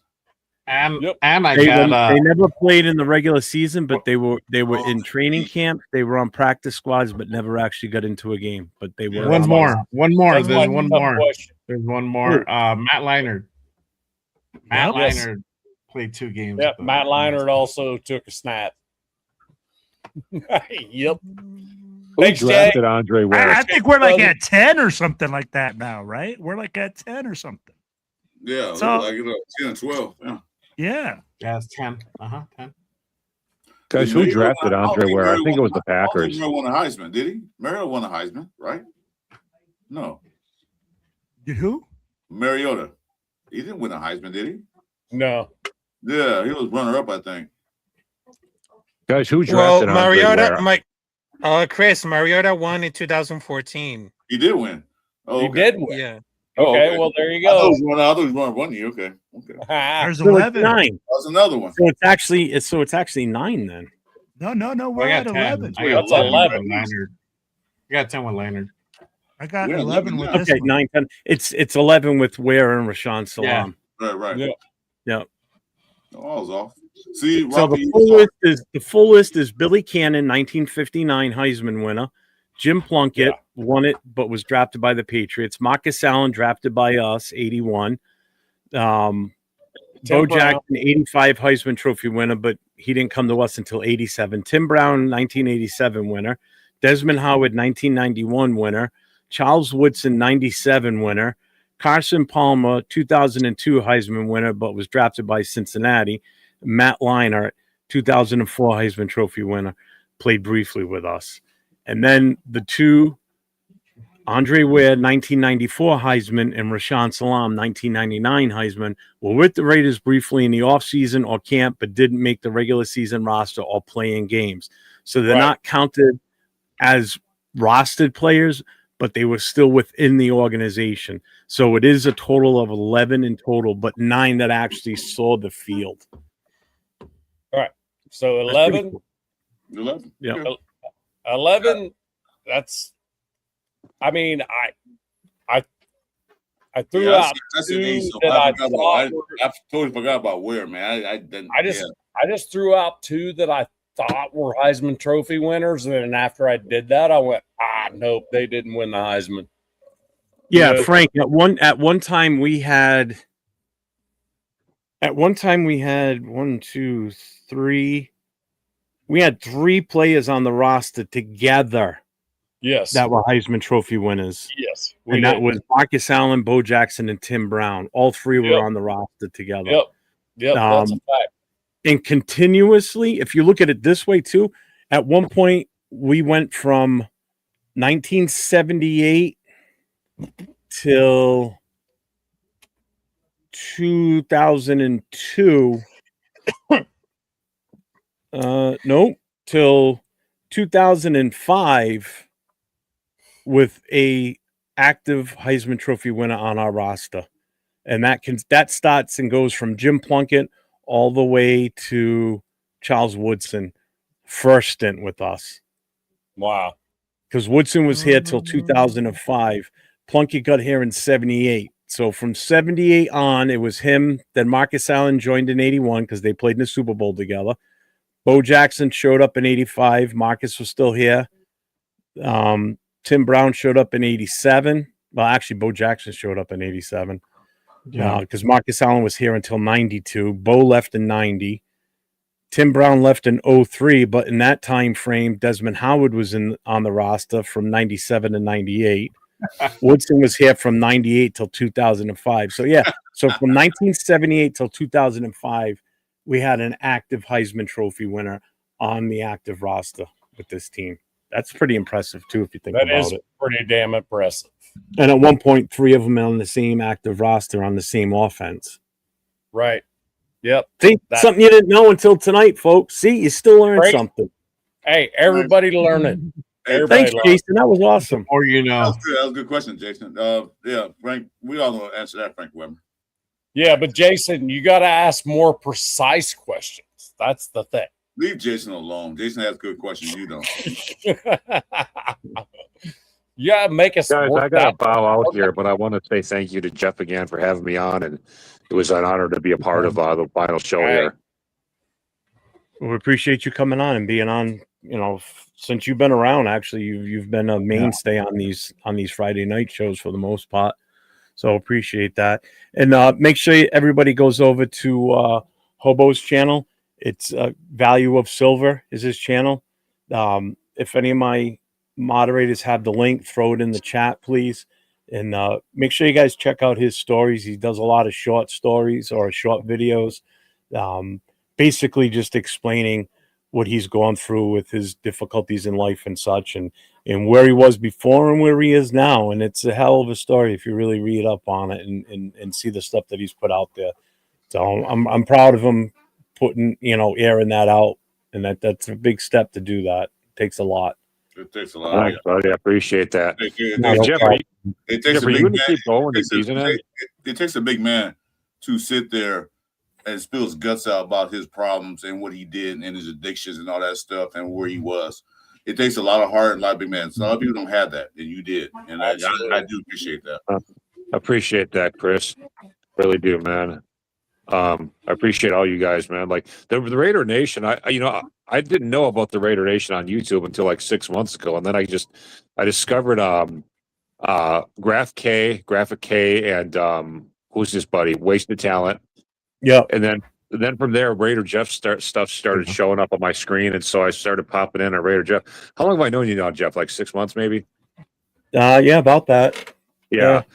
And then I kind of fell in love with Raider Jeff shows like right away, just because they're long form, and I love fucking long form shows. I always have. Not that I got anything against short form, but I like long form too. You know what I'm saying? Like I love sitting down and listening to a long interview before bed or something like that. You know what I'm saying? So. Yeah. Hey, this guy right here. This guy here said the smartest thing today. He said, "Raiders, they suck." Yeah, we know. I appreciate you reminding us of that. Thank you. Jeff, are you going to keep going after the season ends, or are you taking a sabbatical? No, I'm going to keep going. I'm not stopping. No, I'm the only one taking sabbatical because I get my health back together again. That's why I'm the only one. Chris, if you want, I can give you some tips about how I help myself overcome some serious health issues through my diet and stuff, like offline. If you would want me to do that. No, that's fine. You got my IG, so we can hit up. We can talk. We can go on the show and talk about it. So yeah, it's the diet that helped me lose over 200 pounds now, so it's working for me. Anyway, it's not my weight. It's not my weight. I know, but it's still just about healthy eating. It's two things. It's the blood pressure and the fucking Raiders, man. Give me Yeah. Well, I mean, not for nothing. That is self-inflicted, so that's your own doing. Insurance companies are going to start adding Raider disclaimers to their contract, bro. Yeah, my G man, hit me up. We can talk. We can do some things, man. I'm cool with that. Hey, before I go, I'm going to tell you guys what happened to me this weekend. Jeff already knows. You guys want to hear how I got in a crash like this weekend? Yeah. Or a few days ago? So, absolutely. I'm from Milwaukee, but I live in Iowa now, and Iowa has some of the slowest drivers in the country, right? And sometimes I get a little pissed off. So I'm coming out of Fort Dodge, Iowa, right? And there's a guy ahead of me, and of course he's doing 45 and a 55. And I'm just not in the mood for it today, so I get on him a little bit. So he tries brake checking me a couple times, whatever. I get on him a little bit, not right on his bumper, but within a couple car lengths, right? I see, Martinez. I see that. And anyway, you know how people brake check people? Well, he decided to come to a complete and full fucking stop in the middle of the highway, and so I ran into him. Now, the good news is that when the cops got there, he admitted it. He flat out told the cops, "Yeah, I came to a complete stop on the highway, and I did so because I was pissed off at the guy behind me." So his insurance is covering all my damage, just off that admission. There you go. That's because you can't do that, man. It's one thing to brake check somebody, but to come to a complete stop on the highway and then cause a crash that way, that's a whole nother level. Oh God, yeah. That's a whole nother level of stupid. That's like a felony charge down there. Really, people. But he admitted it to the cop. Like he admitted to the cop what he did. Like so, that works out good for me because they usually there's usually a lot of fault that falls on rear-end drivers, which would be me. But in this case, he's just like, yeah, I stopped in the middle of the highway. So it's going to be on him. But anyway, I am not hurt. I just got some front-end damage or whatever. But mostly cosmetic. It didn't hurt my radiator or nothing. My radiator is completely exposed right now, though. So that's the only thing. Oh, yeah. You take a good rock to the front of that. You can kiss that thing goodbye. Hey, man. Yeah, but the radiator itself is doing well. Get behind the big rigs of dump trucks. A grown man's car, man, that gets bashed and beat up, man, it hurts. I don't care what you say, it hurts. Yeah, I know. I had vehicles all my life. Never got to an accident. I got one scratch from one of my favorite cars. Man, I didn't have a heart attack. Like, God damn it, who scratched my car? So yeah, dude, I don't know who teaches these Iowans how to drive. Everything they do is slow as hell. When the light turns green, they just sit there for 5 more seconds. Fucking, they take forever to make a turn, dude. They can create a long line of traffic at 4 ways, even when there's no cross traffic. I mean, they're fucking slow about I everything. know what it is. It's the people who came past the California driver's license test moved to Iowa. That's what it is. It must be because everybody here drives like they just got their license 2 weeks ago, and they're still kind of scared to be on the road. Oh, and they merge slowly too. That pisses me off so bad. They merge at like 40 miles an hour on 70-mile-per-hour freeways. Hobo's like, fuck that shit. We're going 90. He's Dude, like, you could kill like 50 people doing that. If they do 110, like if you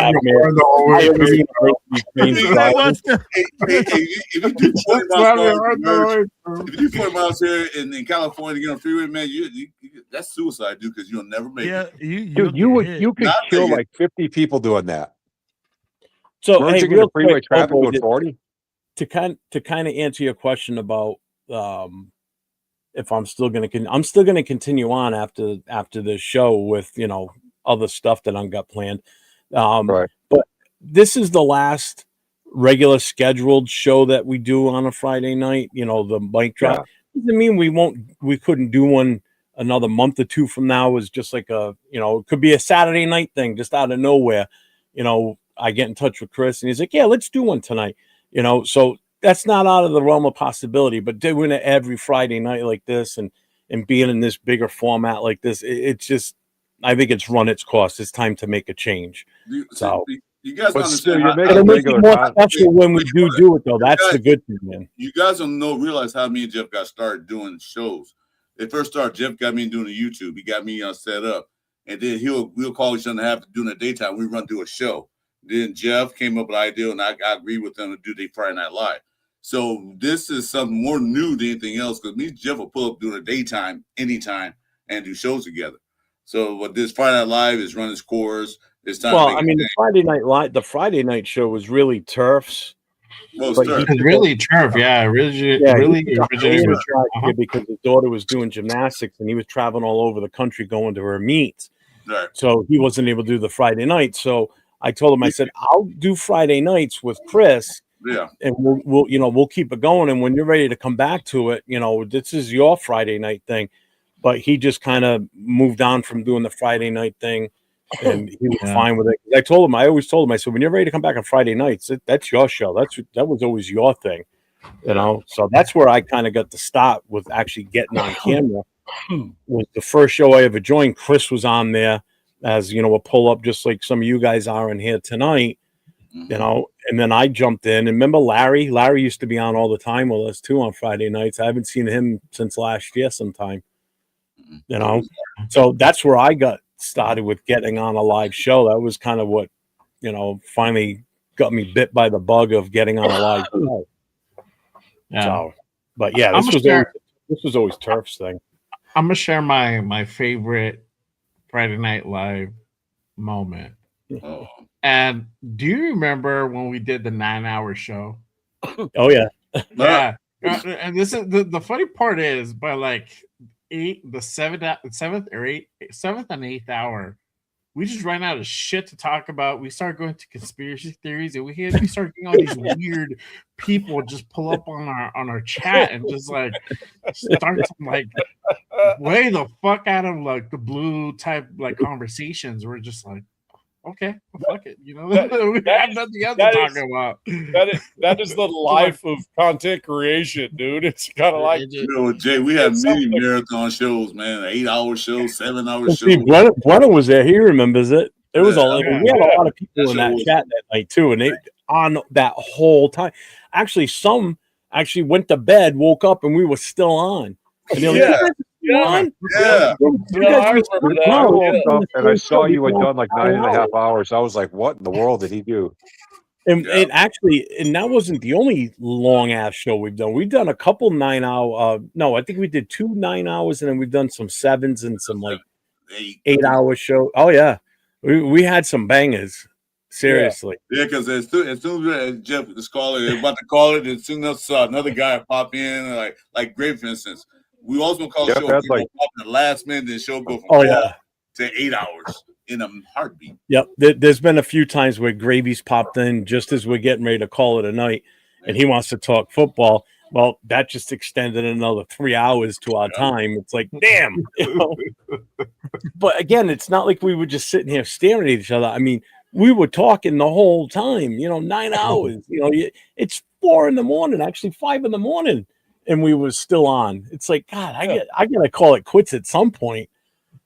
I'm on. It's late when you see me put my headphones on.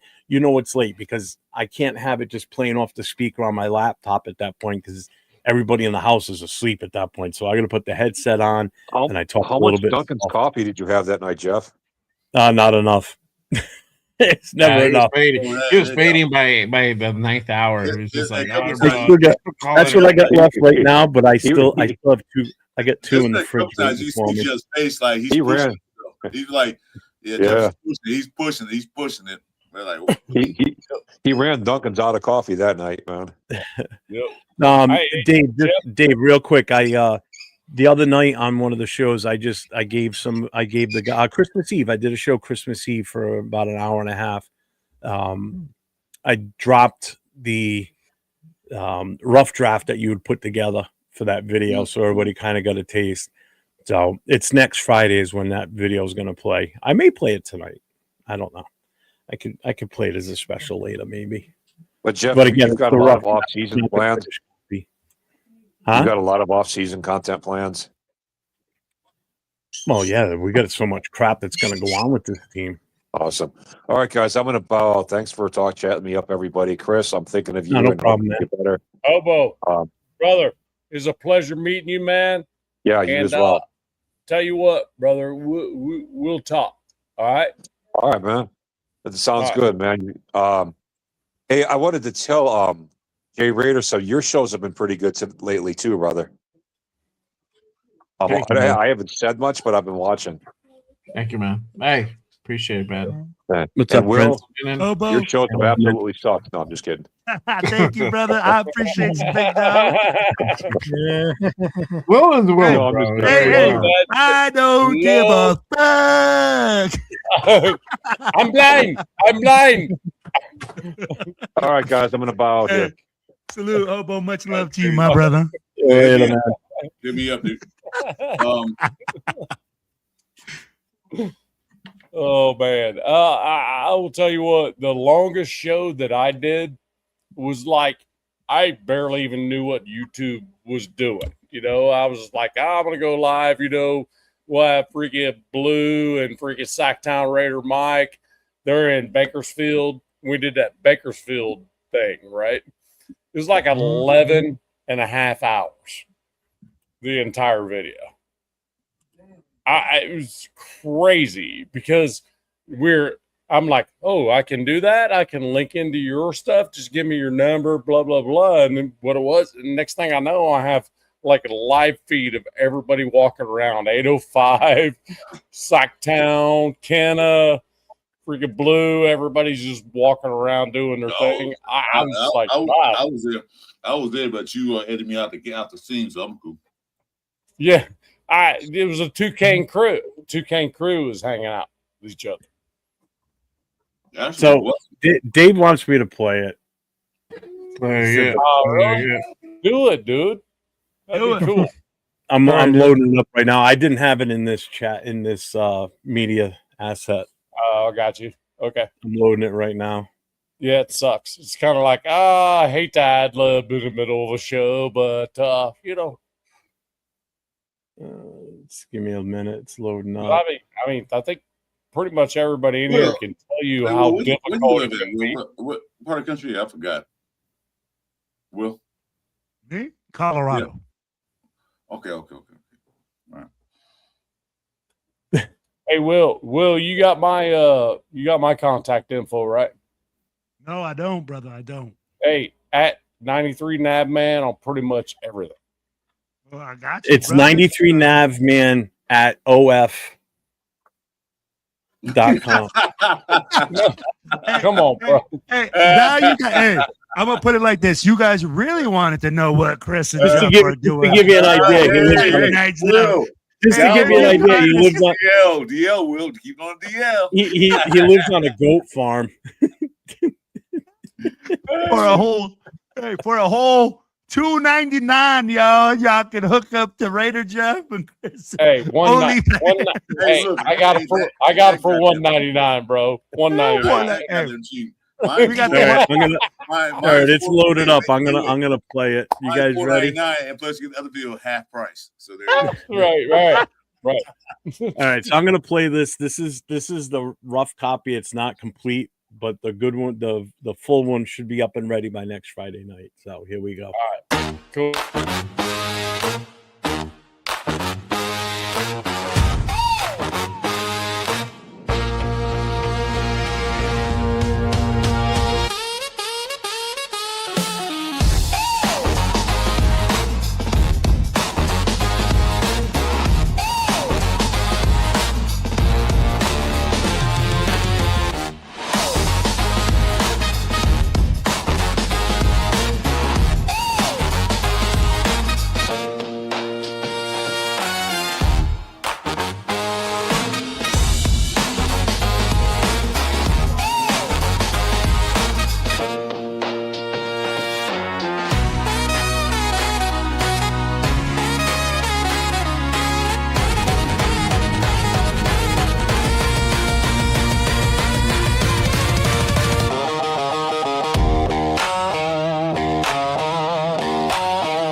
Dude. Come on, man. That is good, bro. Yeah, he did a Damn. great job with it. I love it. Absolutely love it. So, And then Max at the end with the freaking Jay's not Jay. Nate. No, wait a minute. Was that Nate or you, Jay? It was Nate. It was Nate. I did the song for the Raider Connection, and Nate put the video together, and he's got it with that same with Max with the bow and arrow. That's pretty freaking cool. It's all right. I didn't tell Dave to put that in. That's where he put it, and it's like a perfect way to end it. So I didn't want to have a lot of Raider players in there, but if you notice, the only ones that are in there's only one. It's Max. It's him getting the sack on Stafford, and then him coming out of the tunnel, and then at the very end. That right there at the end, I think is a game changer. Yeah, I love it. That right there, shoot. Because when he first did it, and he sent me the original rough copy, he did it just so I could see what he was doing with it. It had still like the CBS logos at the bottom, and then him and I talked, and he went back and he started removing some of those from the clips that he got. So he's got some final little touches that needs to do with it, but yeah, and that's you're right, Martinez. That's exactly the look I wanted. I wanted it to be sort of like you would see like a hype video, before a game starts or whatever type shit. And that's, I was going to ask you that. You can't show that NFL, Fox, and CBS logos in your thing, right? Because they will take it down, right? Yeah. Yeah, that was rough cut, right? Yeah. Yeah, that's what I said. That's just a rough cut. So that's it. Yeah, they put that up, they're gonna take it down. Like you can use it. Yeah, exactly. I saw some cuts on there that actually like where a little bit of sound came off, just a little. You know what I mean? And it was obvious that something was cut out of the bottom right hand corner of the video. You know what I mean? Yeah, you know what I'm saying? As long as you cut it, you're good. Yep. Just leave it natural and upload some music from Apple Music or whatever and just throw it up there. That's not Chico, first, real quick. That was my guy Dave Sasona, who's in the chat. He's in from Facebook watching the show. He did the video. The only thing I did with that was I gave him an idea that I had plus his idea. I mean, this is what he does. So He's very cool. I did the only contribution I have to that video is the music. I did the music. That was all me. I never have to worry about copyright, which is the best part about using that system that I'm doing it with. You know, like Jay and I with the Raider connection, we never have to worry about copyright strikes. And if Will gets the video done for the Most Notorious, we won't have to worry about copyright strikes because I still get one every goddamn week that I have to change. Yeah. I have to edit the song out every time. Dave, if you're still in the chat, I'm gonna hire you. Hit me up because I need a video edit for next year, not this year. I'm done with this year. But I need to, because I can't really do video editing like Nate does and you guys do. I can't do those. I'm not that creative or talented. That's Like why today, that's why you got an OnlyFans, bro. That's why you're good at what you do. I just you are canceled. My bad. I'm gonna clean my computer up on that one. No, Dave, that was the second one you sent me. That's not the because you said you're still working on some aspects of it. Yeah, So that's not the legit JIT one that I that's the most recent one you sent me. Well, man, it ain't my fault. Some of us are just a little bit more gifted around the waist than others, bro. Hey, Will, that shit is the funniest unexpected shit I've heard in a long time. Colorado's on an 18-hour drive from me, man. I'll be up there in a minute. Will, love you, Will. I downloaded it today and used it for the very first time today. I used CapCut. Never used it before. There you go. That's how I did the promo for the new show. This man creates AI videos and can't use CapCut. Oh, bro. I never used music, everything. I never used CapCut before. Anything else I did for editing videos, I used DaVinci Resolve. Because that one I can get really intense with. That one I can really dress shit up with. I like that one. But it's too many options and shit. Sometimes too many people, some people might just be able to look at it and go, that's too much for me. Well, I'm gonna tell you one thing right now. Don't take it personal. I'm telling you one thing right now. When I come back after my next few shows I do, after I come back on my little hiatus, I'm gonna create my new show. Get off my turf. Yeah. You're gonna be the face plant out there. I want your face on it. So you can be the first guest on Get Off My Turf show. Yo, he's gonna be the first. He's gonna be the first one. Get off my turf. You're gonna be the first off one. My lawn. You are shitting on my lawn, bro. When I come back, get off my motherfucking turf. I'll be right back. I'm going out for a smoke. He's gonna be like this. Chris, you got the phone. I got you. He's the first one to come shit on my lawn. Will get off my lawn. No, I don't have grass here in the desert. I have turf. Can't worry about that. Get off my turf. Hey, that works, bro. Yeah, Dave, I want to hire you, man. That's a good cut. Oh, hey, Tan Jackson, what's up, Tan? Didn't even see you. Welcome to the show, man. To our final show for this period. As you know, me and Jeff are done with Friday Night Live. We moved different directions. I'm taking a hiatus after the radio season ended. It ended what? I mean, it was about 8 weeks ago when the radio season ended. Jay? Yep. When did the radio season actually end? About halfway. Yeah. I was asking Jay. Week 3. Week 2. If you count that week game 2. Honestly, week 2, bro. Right after Boston, we pretty much packed it up. That looked pretty awful, dog. I'll do that. I'll Can do I it get my money back? I have to agree with you, Will. I mean, week 2, I was like, wait, What happened? we look real damn good week 1. You know what I mean? I'm like, damn. That's just mean, dude. That's just mean. No, but you know what I'm saying? It was like, I know. It's mean as hell. I was like, damn, wait. This fucking dude, Gino, that none of us really were like, we were all like, don't know. Comes in. He had like three. He had like three. He was 365, 3 touchdowns, team. maybe 4. The whole team. I don't know. That man, the whole team. I was bro. like, it's like damn. this. Hey, Then week 2, the whole we team went, forgot to get I was on like, the damn. train. The Yeah, whole but team you gotta forgot look to at get back on the train. his first game when we played the Patriots. He had a couple of good passes. He wasn't really that great, but I was happy compared to what we had. I was happy we got something we had. Absolutely. I agree with you, Chris. But the thing about it was like that he was the number 1 quarterback in the NFL after week 1.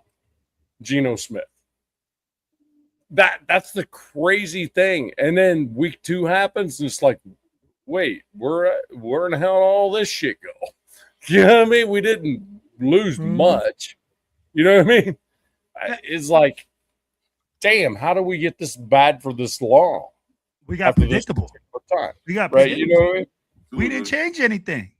But we kept trying to do the same thing we did in week 1 and week 2. Will, I'm with you, but I'm just like, that's exactly what I'm trying to tell you. It's like, dude, you went out and surprised. You went out and surprised the team. We talk about that. Now let's go out and surprise more teams. Like, keep surprising them. Let's not make it the same thing every week. You know, and that's why they surprised you, Dad, man. They didn't show up after. They're like, surprise. No, it wasn't a surprise. That's the thing. It wasn't really a surprise. That's like, the problem with being a Raider fan for 54 years is I'm never surprised. As a 54-year Raider fan, 54, I'm never surprised. Nothing surprises me, win or lose. That's just with how the bad we are. With just how bad we are now, man. Is that what you're saying? Like, no. What I'm saying is, when we're great, it surprises me, and when we suck, it surprises me. You know what I mean? So it's like,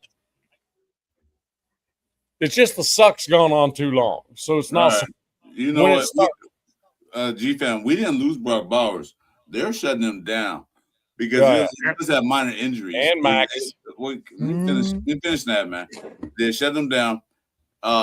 He has his aching injury. So the purpose is, why play the best player we have on offense in a meaningless game the last 2 games? Why sacrifice him where he can get hurt and then he's done for 6, 7, 8 months? No, put him down. I said this on my show the other night, Wednesday, and that man was there. I said the thing. I tell you what they need to do. They need to go ahead and just clear out the practice squad. Like, every practice squad, play in these last 2 games. Might as well see what you got. You know, Cedar Jackson's going to play this weekend. Good. He's been playing all year. You got fewer players. Put them out there. See what we got. That was my thing. We're not winning anything. What we're gonna win? The worst team in NFL history? Yeah, we're gonna win that title. Shit, damn sure we are. But I think put the guys out there that they get no burn during the regular season. See what we got. So that way, going into next year's draft, free agency, you know what? We knew we need one of these, one of those, one of these. Because y'all grown men. When you gotta go grocery shopping, do you gotta go in the store guessing like, what should I get? Fuck no. You guys go to know exactly what you're gonna get. You go right to the meat counter, right over to the potato counter, right to the beer counter, and get all your stuff and get the hell out of there. Preach, guys. Preach. That's what you gotta do. You know we need to go get it. Okay? That's why I put the young guys in and let them burn. If they suck, okay, off the team. You the practice squad, so we ain't paying nothing. Bye. And I think we're at that point now with putting guys on IR, putting Max Crosby and telling them that we're gonna ask him to sit out. You know, doing all these things. is the direction that we're going, but I think it's too little too late. I'd be like, bro, we should have been doing this weeks ago. I'd be like, look at Rodgers. He might not be the best, but he's an improvement over what we had. I'd be like, all those guys need to get burned in order to make mistakes now. We can't ask those guys next year to get burned in a playoff situation and then be like, oh, these guys suck. You can't be good if you don't get practice. We just put our current best offensive lineman on IR as well. Jordan Meredith, from what I understand. Oh, man, I don't know about that. Did you say our best offensive lineman? Don't get Jeff currently, please. Currently, yes. Please don't put Jeff on the ramp. No, that man, I love you, bro. Come on. No, what I'm trying to tell you is the dude that can actually freaking has the experience of over all these guys that actually makes some sense. But when you take that dude off there, now I love it. I look, you guys are missing my point. I love it. Well, we don't know that he's also not. Hang on, I gotta reload. Hold on, just like reloading the gun. Right. The point being is that also now opens another one. And my Christmas wish was this: some point in this season, I want to see Lockie Tossie. You put him in that freaking huddle, and you just say, "Hey, I want you to go blast that dude, and if you do it immediately, go blast that dude too. And if you get him, then go blast this dude." Is Rocky froze? I want to see that shit. Oh yeah, okay. You kind of that's there.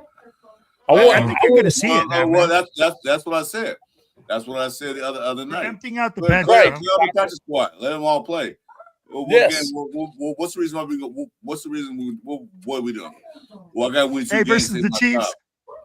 Chris versus the Chiefs is going to be myself, Jay Raider, freaking Raider 401 Raider Jeff, and Chris playing offensive line for the Raiders. That's how deep down the bench we're going to be. Dude, I'm only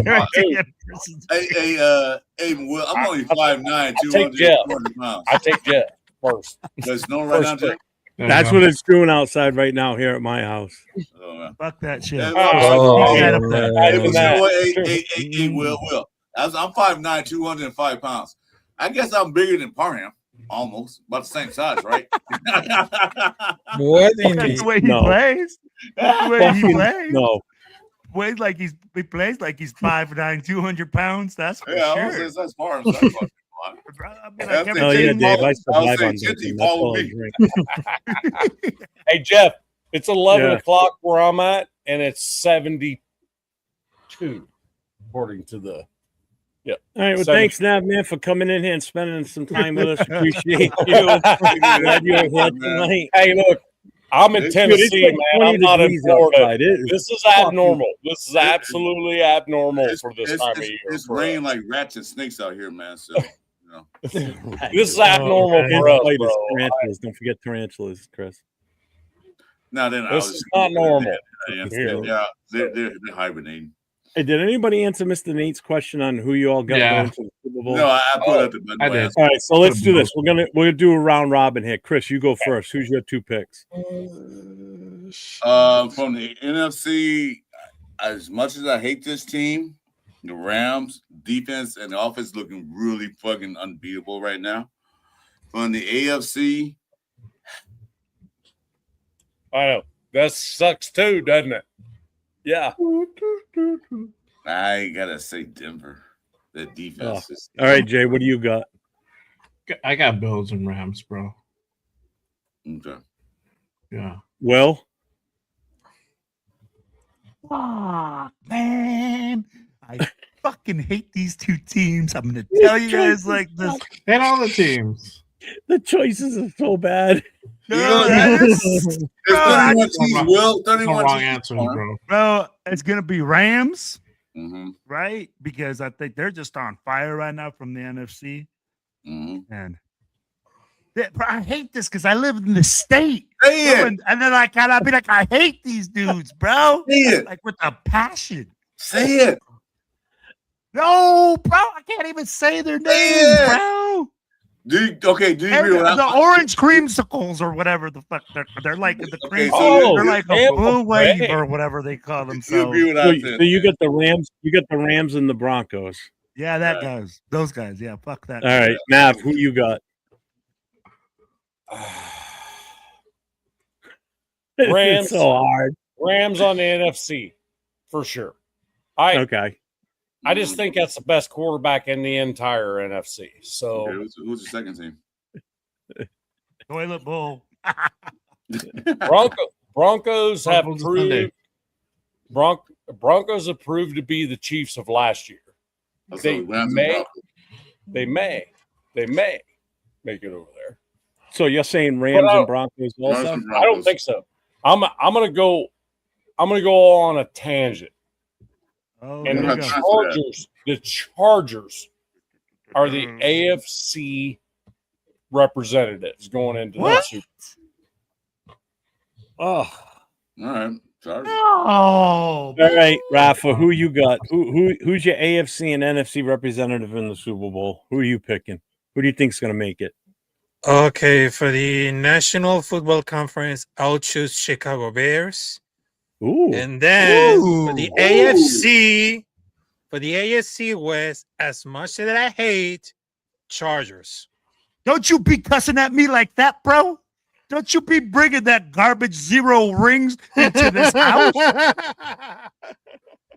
Wow. bro? We take the garbage outside. They got robot fans. Come So, on. Jeff, Broncos- okay. Broncos Hey, go home. So, Jeff, who you got? So my choice, not who I think is going to make it. The Bears, actually, I wasn't even thinking them. That's a good one, Raf. Man, I gotta go. I've been saying the Rams. I gotta stick with the Rams. I think it's the Rams. And God help me for the name I'm just gonna think right now. No, don't do No, it. don't do it. No, please. Don't do it on our final Just- show, Jeff. no, It's no, our no. final Just- show. just- Do it. Just Don't say do it. it's the team. Just say it's the team that's closest to where I live. No. You mean Don't 20 do it, miles Jeff. that way? Yeah. Don't do Are it, you Jeff. saying Patty? Huh? This is our last Friday Night Live, man. Don't spoil it, dude. Don't do it. You know what? If you say it, it might spoil their chances. It could. There you go. It's like a reverse I don't have that kind of luck. Nah. Just out of spite, I'm gonna say the Bills. Because I can't say the other team. I just can't Well, say that. I'm with you. So, I'm with you. so practically everybody here except for Rafi said No, the it's Rams, like dry powdery stuff. right? Yeah, Here said the Rams except for Rafi on the NFC side. I think Rams is all the way around except for Jay. I think. No, Jay said the Rams. Oh, did he? Yeah. Rafa, Did any of us say 49ers?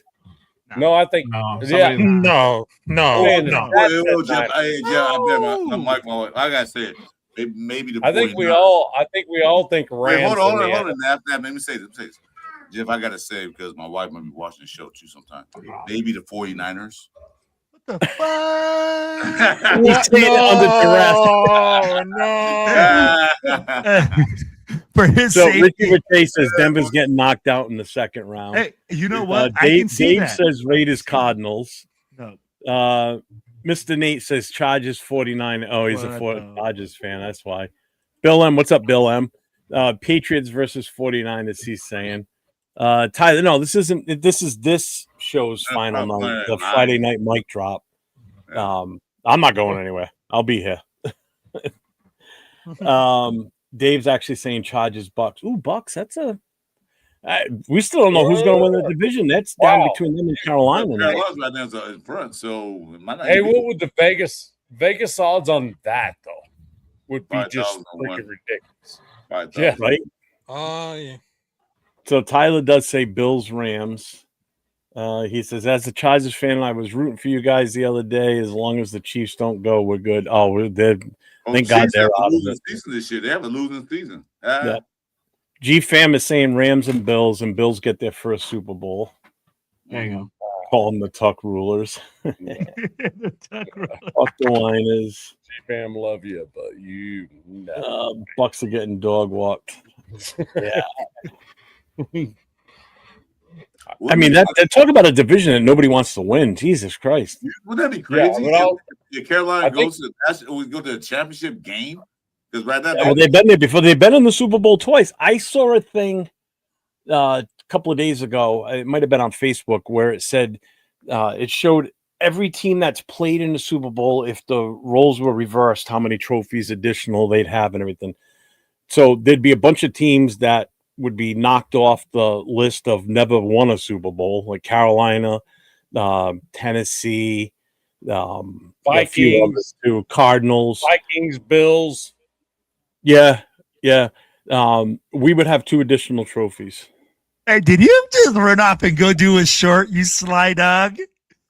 Oh, You. no, I didn't do a shot. well, there's only 3 teams. 917. There's only 3 teams. Oh yeah, yep, it is.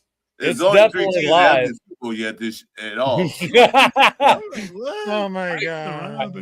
I meant to mention it earlier, but you had to go. What are have you a looking smoke. at, Will? So just saying. Max Just said Crosby one? on, yeah, it said on my that was YouTube. hours ago. Oh, it said Oh, it's 917. It's live. He's like, No, the smoke Max break, guys. I'll be right back. No, I did the Max Crosby thing just after it was. I did it after yours. Oh. No, After you but- put yours out. But You you probably just get noti now, bro. played it on here. It's Yeah. live. Yeah, I just barely got the notification. I cancel my notifications to Will so he doesn't see them. Yeah, he blocks me. He's an asshole like that.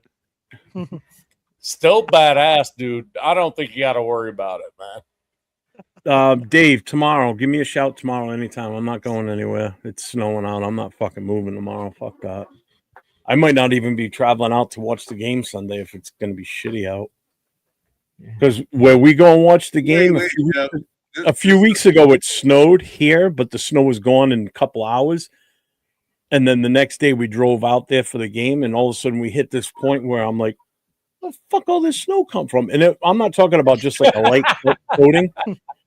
It was plowable snow where some of the parking lots where we were, the mounds were like 15, 20 feet high. I'm like, what the fuck? So where we go an hour and a half away from here towards Central Mass or Western Mass, if we get 6 inches, they're getting like anywhere from 8+, if not more.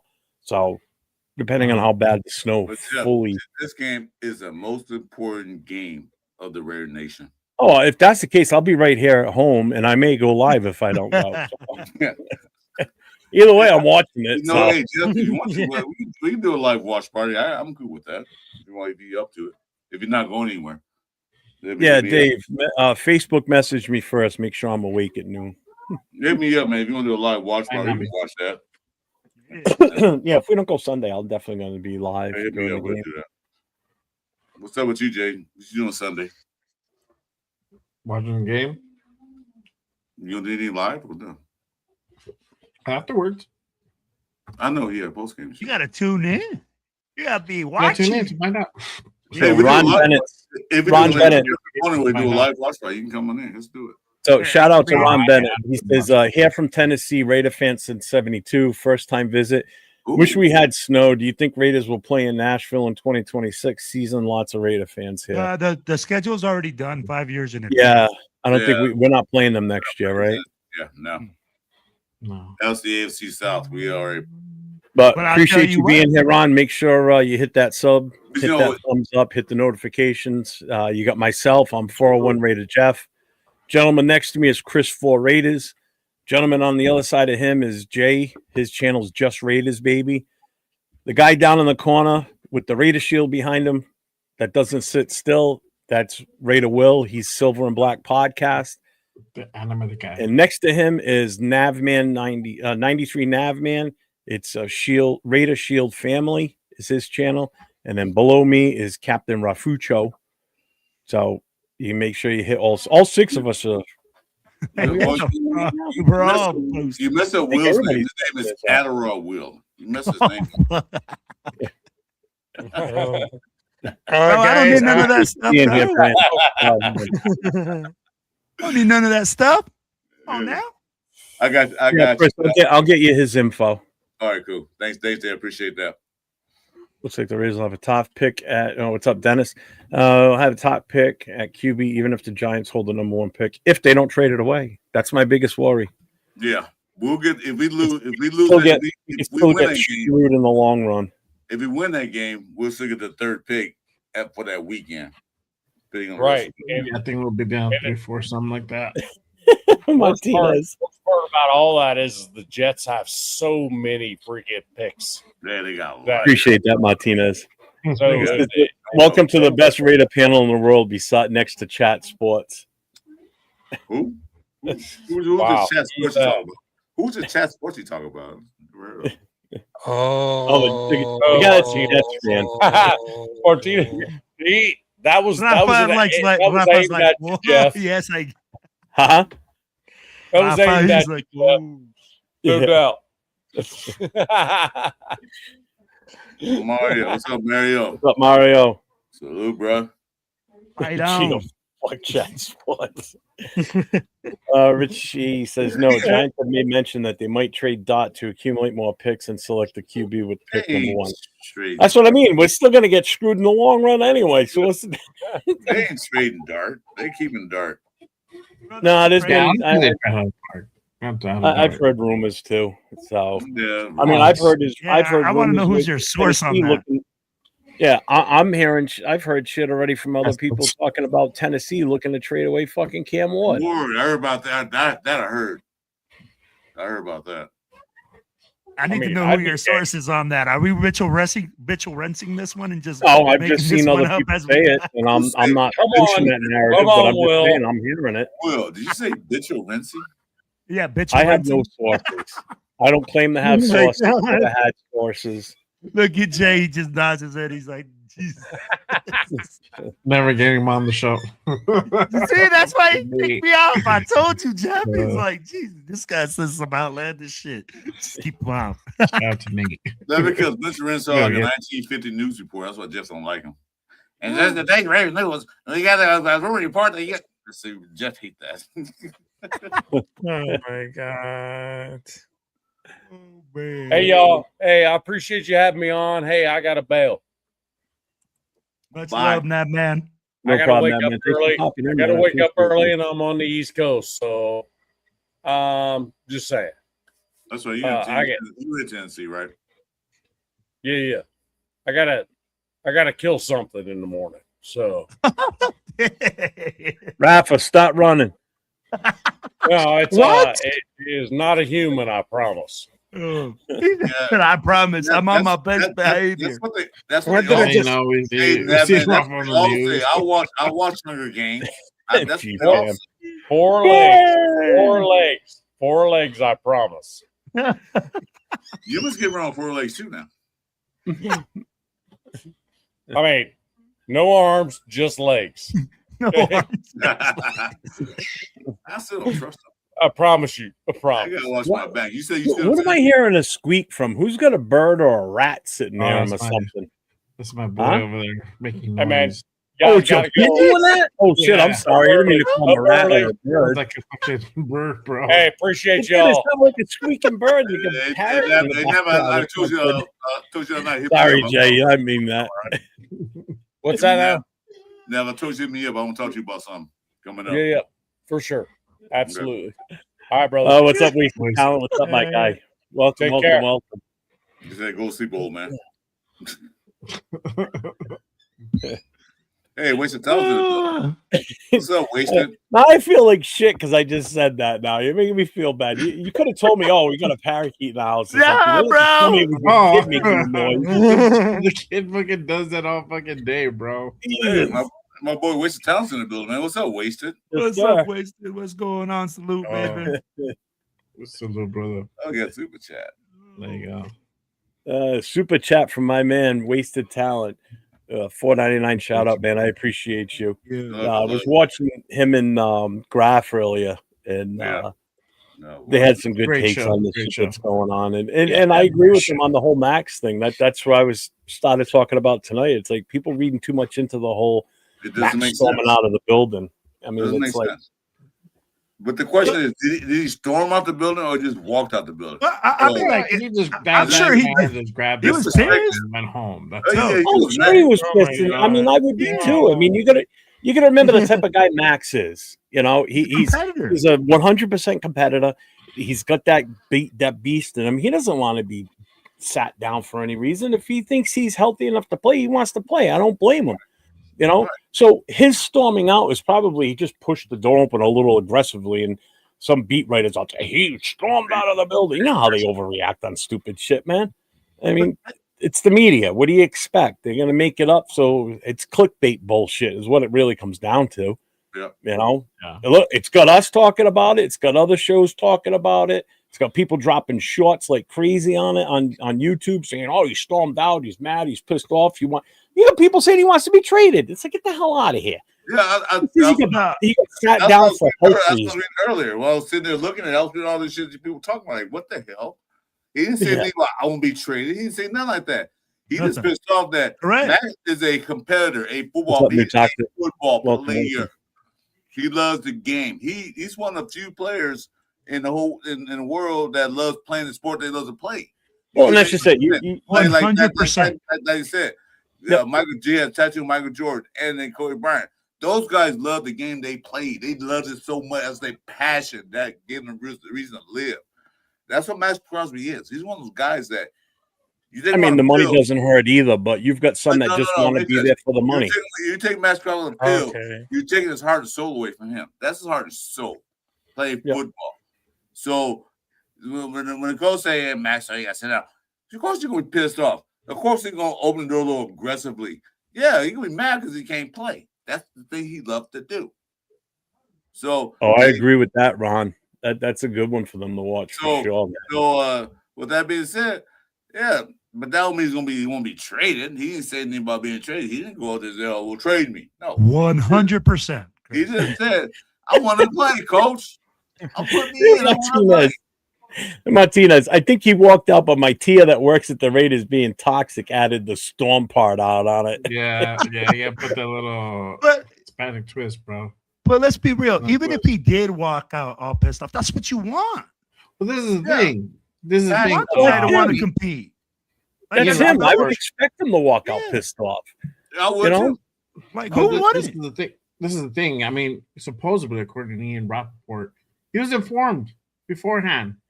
Well, beforehand, he knew that this was going to happen. It's just they finally made it official. Like, hey, bro, exactly. You're not going to play the next two games. So just. I mean, that's right. On the sideline, and he's like, all right, cool. Grab your shit. I'm gonna go home. I'll spend time with the new toxic. When are we gonna win the Super Bowl? Hopefully before I'm dead. I mean, it's been 40 years. I ain't waiting another 40. I won't be gray hair. Gray hair. I'm up in the years. I'm a little long in the tooth now. So you long too. I ain't got 40 more. I'm the oldest man on the panel. I'm the oldest man on the panel. I know I'll be in 40 years. So you're going to have 40 years. Yeah, you old fart. Yep, I'm old. See, I can call you old fart. You got me by a few years. 7 to be exact. Hey, I'm still the prettiest one up here. I don't want even better than Sweet James below me. So I don't know who wrote that shit. Oh, you me? You're talking about Sweet James? Jeff, you rigged the election. Yeah, you rigged it. Yeah, so Gio says, who cares how we left the building as long as he doesn't step on the field so we can go after the number one pick. Gino's not being benched because he's guaranteeing as the number one pick. Yeah, I mean, and that's what it comes down to. That's why I mentioned, in Pete's presser today, he talked about how Colt Mills not going to be, he's inactive again this weekend. Why are we just bench him? Just don't even take, I know he's designated to return. Just move along. Don't even let him touch the field. He's out there practicing. Why? Why even let this guy practice? We did it with Brock Bowers. We shut him down, put him on the IR. We shut Max Crosby down. Let's take care of the other guys that we need for next year. Let all the rookies play. Let Grant play. Let Caleb Rogers start the rest of the way. Get Conker out there on a regular basis. Get Pegues out. Get all these guys on the field. Shut down Jeremy Chin, too. That's right. He's the other one. Him and Brock went on together. That's right. They went on together. One of their DBs back there. so they shut him down. Yeah, put Walker also requested trade. Nah, they're not going to trade. He's not going to. He won't ask for a trade. No, he's not. The only Can way I he's just going to say- go anywhere is if somebody calls us and says, "Hey, this is what we want to offer you for Max," and if it's too good to pass up, then you do it. If it's not, then you just hang the phone up and you continue the way you are. But the thing about it, Max never asked for a trade like you're going. Yeah, you can't stop. You can't just be adding shit to it. Max never said trade me. Yeah. He never said those words. So And what's that's the this problem? crazy shit. Hey, this is But the that's thing what with people are Raider Nation. reporting, that he's going to want to get traded after this. It's again, it's No, it's not. This is the made up It's stuff people that we talking. do, right? This is what we do at Raiders fan. The guy walks out, he doesn't say anything, and now as Raiders fans, we're going, "Oh, he wants to get traded." Yeah. This is the Okay, can I just insanity of being a Raiders fan. Go ahead, Go Rob. ahead. That is, Go ahead, Ralph. yeah, that's right. Yeah, just say something because I understand that what I'm just telling is about to go down right now because all those fans who watching this, can we just please stop posting about, oh, Max Crosby's got a trade? I mean, Max Crosby never requests a trade because Max want to win with the Raiders because they need to get their shit together. Because I know that we need a quarterback, most of the online. Max Crosby never requests a trade. It's all about those, like, some of those fans who fell for that clickbait shit, and I'm not failing for that because I understand that Max Crosby is a Raider because he is the heart and soul of the Raider Nation. Because I understand what's happening because you guys, they have a knee issue, but it's 29. But he played more snaps than any other defensive player since he's been on the league. I mean, Crosby's going to be really good. But at the time, we have a quarterback, offensive line, weapons, and a defense to actually compete for the Super Bowl. And I understand that he's not going to be so much watch because the logic is Max Crosby will never get traded because he sold his heart will never. He never Don't gonna say sell never. out. That I believe. But you can never say never. Remember that. And it's not going to be because Max wants out of here. If anything, it's going to be that someone's going to want him and they're going to offer high value for him as a possibility. Then So offer the never say never because it can still happen. Hey, Yeah, who would have the ever farm. thought that we would have gotten rid of Marcus Allen? And we did. Well, that Remember that. was Divis's narrative. That I was, understand that, but don't Yeah. say never is what I'm getting at. Just don't say Yeah. never because it can still happen regardless. and So, even- and Ron, I feel your Highly pain. unlikely. You got me by 10 years, brother. So I was 13 when we won our last Super Bowl. So, and I hope I see us win one before I leave this earth and I'm 6 feet under or in a box with a picture on it. last time was who on that year. My firstborn. What's up, Ardell? My first son was born. Now he's 41. So there we go. Man, welcome to my life. So G-Fam says every year is our year until Team proven win. otherwise later in that season. Then it's the following year. My most toxic relationship, saying my Raiders will be better next year, and then they abuse again and again. Yeah, like last year, we won 4 games, and what were we all saying at the end of last season? Oh, we'll be better. Can't be no worse. It's next year. Always next year. You can't get that back. Come on, 4 games. Come on. Now. Can't be any worse than Hold what my we were. beer. My exact words. I said these exact words. Hey, we'll be okay. We can't be any worse than last year. Well, guess what? sure The Raiders did. organization, they said hold my beer, and they proved me wrong. For sure. I was there when you said it. I was there when you said it. We can't get no worse than last year. Oh yeah, I think we can. Hey, at least Rafa didn't say Max is going to be a Raider for the rest for his career for the rest of his career because he's got a tattoo. Because someone else already said that tonight because he's got a Raiders tattoo. He's going to always be here. So at least Rafa put real meaning behind why he's going to be here, and I appreciate that. Yeah, yeah. Kobe Bryant and all that. Yeah. Also, I just Like, wanted well- to tell you. Yes. Also, I just wanted to tell you before I leave because I understand that I appreciate so much to contribute on this content creation. I understand this show is very good, and I'm very sad this is gonna be like the last show with its twin, like all these calling shows. But I just wanted to take like a moment to say it of thank you, Jeff. Thank you, everybody else to the Raider Nation to provide a voice for the generation, because I understand that we are bleeding silver and black, that we are not going anywhere. Because I understand there's another teams who tried to copy us, but there's only one nation, and that's Raider Nation, motherfuckers. There it is.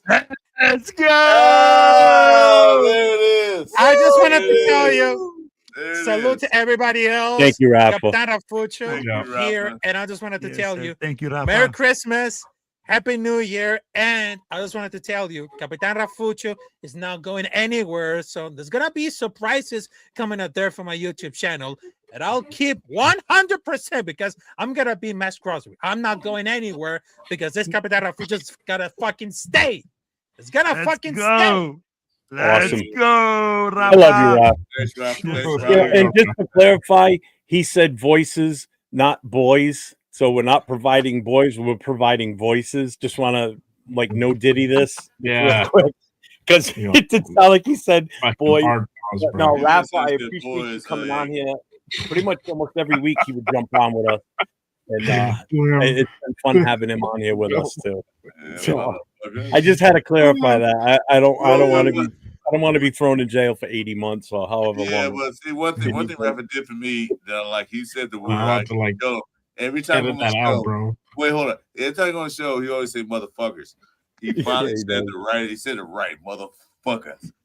That's what made me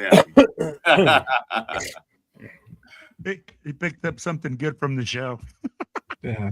Yeah, this show's a good influence on everybody. This is an influencing show. Motherfucker. He almost says it like he's Asian too. It's funny. Jeff, you know how long he been on live? He kept saying motherfuckers. Like he said, "Oh, that motherfuckers." He finally said it. That made me happy. I love Rafa. Wait, He's bro. so funny, Yeah, man. He's me too. awesome. It's some next level shit, bro. Yeah, well, we'll see. We're 2.5 hours. You know what? We haven't done this in a little bit, so let's Raiders. Yeah. linebacker you the Saint Nambla. You know what? I'm gonna tell you one thing. These shows have been fun. It's great having good guests. I'm gonna miss it, but it's time to move on. Time to do something What's else. up, Rebel? Yeah, it's time to move on. Reb, chat. The link's in the chat if you want to pop in, brother. I'm gonna put it More back than up. happy. I'll put it back up. I just put it in. Oh yeah. Okay. Jason, you too, man. Raider Nation, Jason. If you want to pop on in, man, go for it. So this is our final show. Might as well get the last little shout out. Yeah, Rebel. We're not going to be doing a Friday night mic drop anymore after tonight. Doesn't mean we're not going to do one in the future.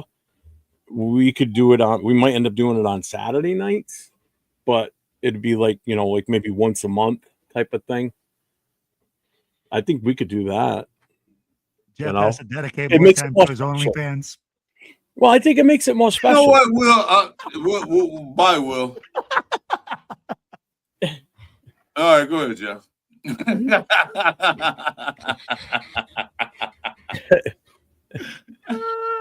Hey, don't tell the OnlyFans. What's up with your fascination with OnlyFans, man? Do you have an account?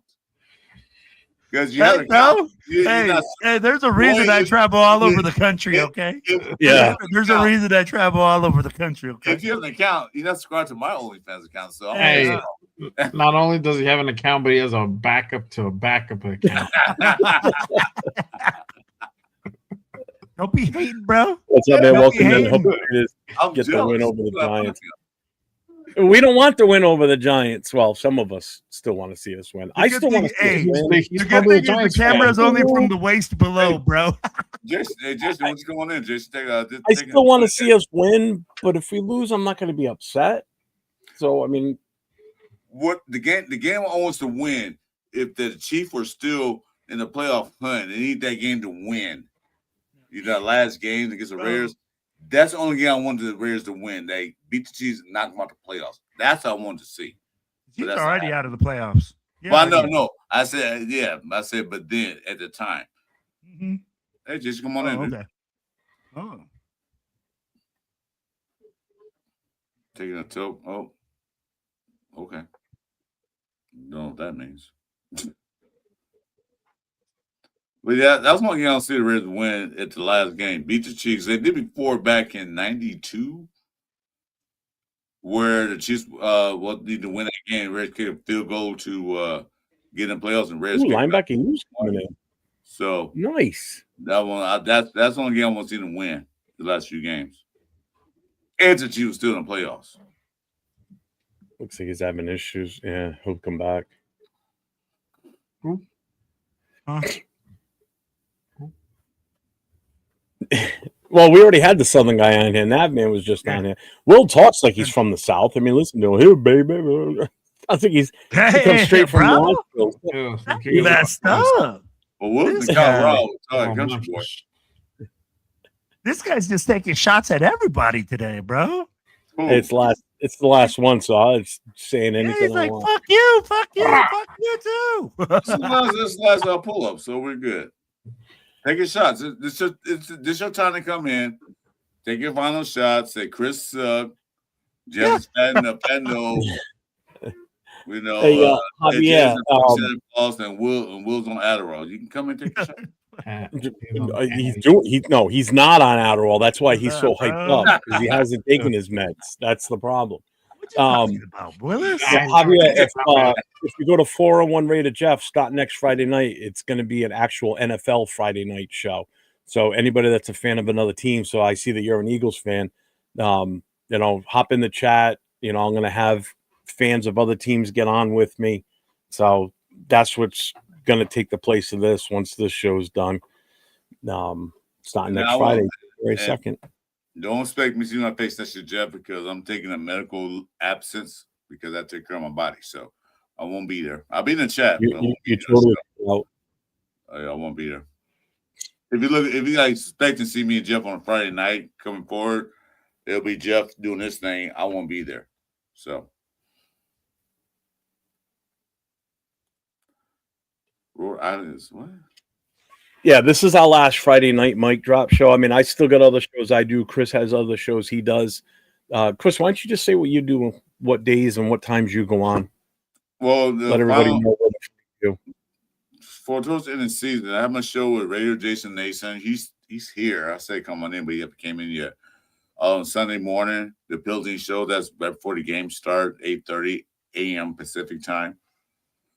We do a little Monday morning to predict the game, what's coming up. And then on Tuesday nights, I have a show with Radio Jason and sometimes Chewy, the Cover 3 show. Sometimes just sometimes not, because he works distance. Sometimes it's a Cover 2 show. Yeah. But then we invite a third person in there for us. Not in Sacktown Mike's in there too. So Cover 3 shows. I saw you with you guys the other night. Yeah. We have a Cover 3 show Tuesday nights. And two more of that. Then Mr. Chris is taking a hiatus. And then I'll see you guys soon. Just to let you know, Ron, we've been doing this show for a little over a year now on this format where Chris and I always start the show off, just the two of us on screen, and we talk it up for a few minutes. And usually within the 15 to 30-minute mark of the show being on, Chris drops the link to the StreamYard, so we let anybody in that wants to come in and be on the show with us. We've had fans of other teams in here with us on the chat. We've had a Patriots fan, we've had a Broncos fan, we've had a Steelers fan, we've had Niners fans. I mean, we've had a bunch of different fans from other teams. All of them. Yep. So we've been doing this for a year. It's kind of run its course, we think. It's kind of hit like a stale mark, I would say. Kind of. We definitely plateaued, I think. I had a vision for something else that I wanted to do, plus coupled with the way Chris has been feeling lately, and he wants to take some time, because sometimes, I mean, we've been on for 3 hours now already. Sometimes this show we've gone 4 or 5 hours. 9 hours. Yeah, we've done a 9-hour show. We've done a 6 and a 7-hour show before. So, those days are over. We got a visit coming in with us right now. We got linebacker. but yeah, just Jeff. This is the last show. We're gonna do a Friday pull up. Not saying that we're not gonna do it again. It might come back later next year. We have to discuss that how we're gonna do the format because we're gonna change everything. But we'll do it because I tell you one thing. My time on YouTube has been more enjoyable doing a show with Jeff. I do Red Jason. I enjoy those shows too. But my most enjoyable moment is doing a show with Jeff, and I'm not gonna let that go. So stay tuned. And we got who's this? It's linebacker you. Hey, what's up? What's up, my guy? How we doing? Welcome in. I'm better than good and better than most. He look like an offensive tackle right there, the linebacker. I got your offensive tackle right here. There's a reason why it's linebacker you, Chris. Yes, sir. Hey, so since we don't have a whole lot to be, happy about this season, I want to ask you guys this.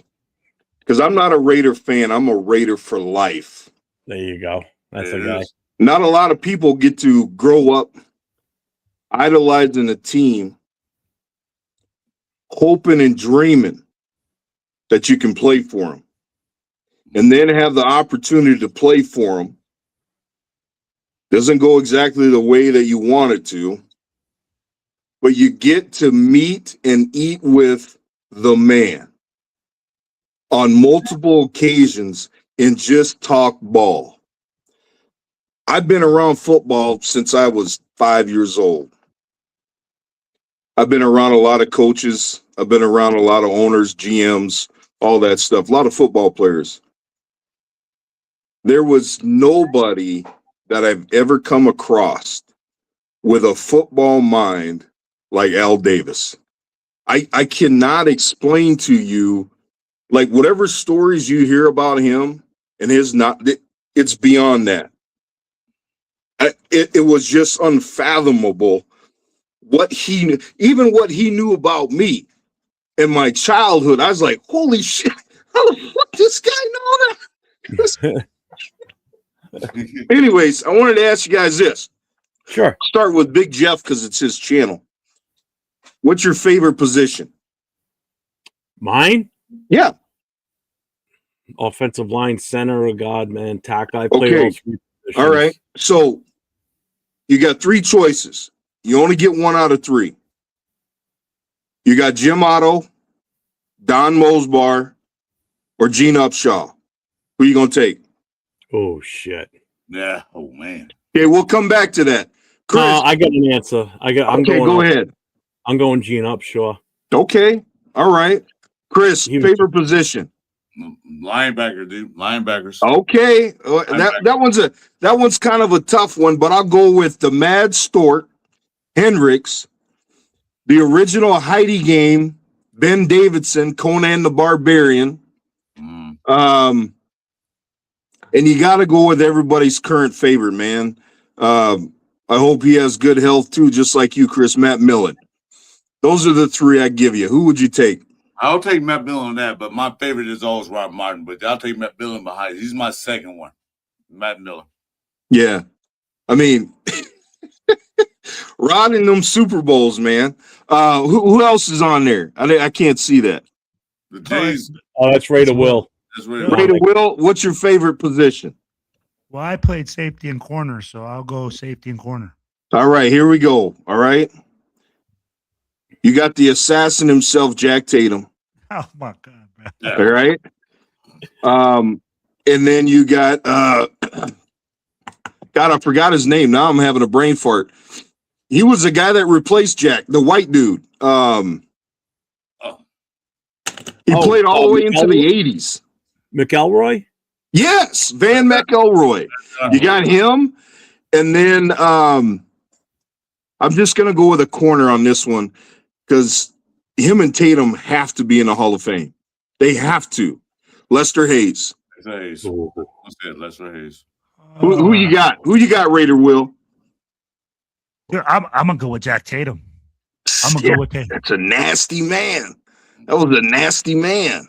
Yeah, Yes, and that's why, because of the way that he enforced things in the secondary, right? Lester could take away the ball. Now, yeah, go ahead. I was going to say, we can't forget that he wasn't the only cat.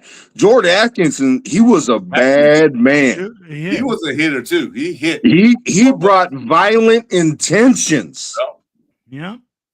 But go ahead, Will. I didn't mean to cut you off, man. No, so the reason I said that too was because of what Al Davis said. During those seasons that what he used to love most is that we were feared. And when you have a player in the secondary that hits almost like a Ronnie Lott, right? That enforces that, and then at the safety position that has to take care of the run and is also a pass player, I think that is just a game changer when you got an enforcer in the secondary. You know, and that's what I loved about it. When Al Davis said, "Hey, man, we want to be feared," and that man was feared. So I mean, ain't nobody want no piece with that. So go ahead. There was a dude, Chris and Jeff. You guys might remember him. There was a dude on the squad that I was a part of who I was strong too. Now I'm a country boy. I'm originally from Omaha, Nebraska, outside of Omaha, 2,500 acre farm. So that tells you right there, water buckets, cattle, all that stuff, man. Hail, bales of hay, all that, man. But there's this dude who he ended up taking Kenny King's number, which was the number that Marcus wanted, right? Coming out of USC, but Kenny King already had this number. So that's why Marcus got 32. It wasn't that he idolized OJ or anything like that. Dude wasn't coming off of 33.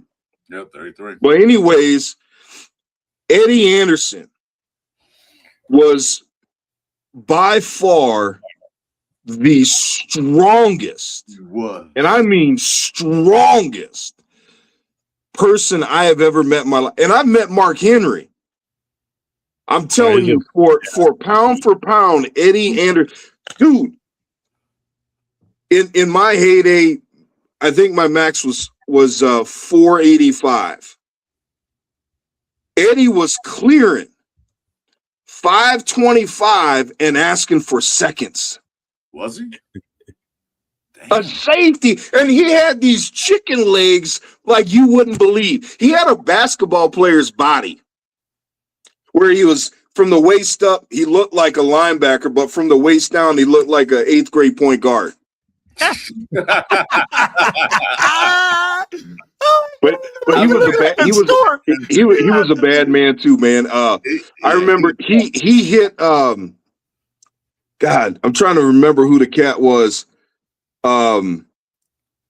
Damn, it's when we had just got Rocket.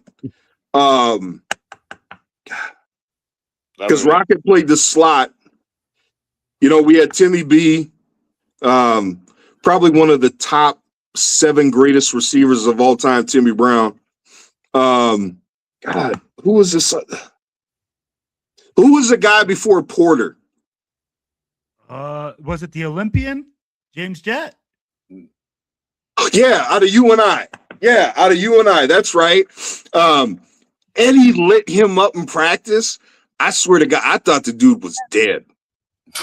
I thought he was dead. And we didn't see Jet. We didn't see Jet for another 2 days. Nowhere in the facility, nothing. We didn't see him for 2 days. I thought he had died. Anyways, he was like the black version of Chuck Cecil, only stronger. Oh, shit.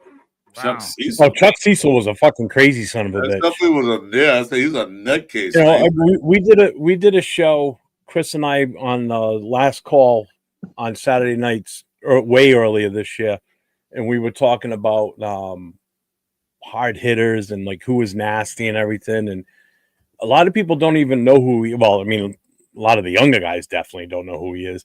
But some of the nastiest players that played in the league in that era, Chuck Cecil was right up there, right up there with like Conrad Dobler.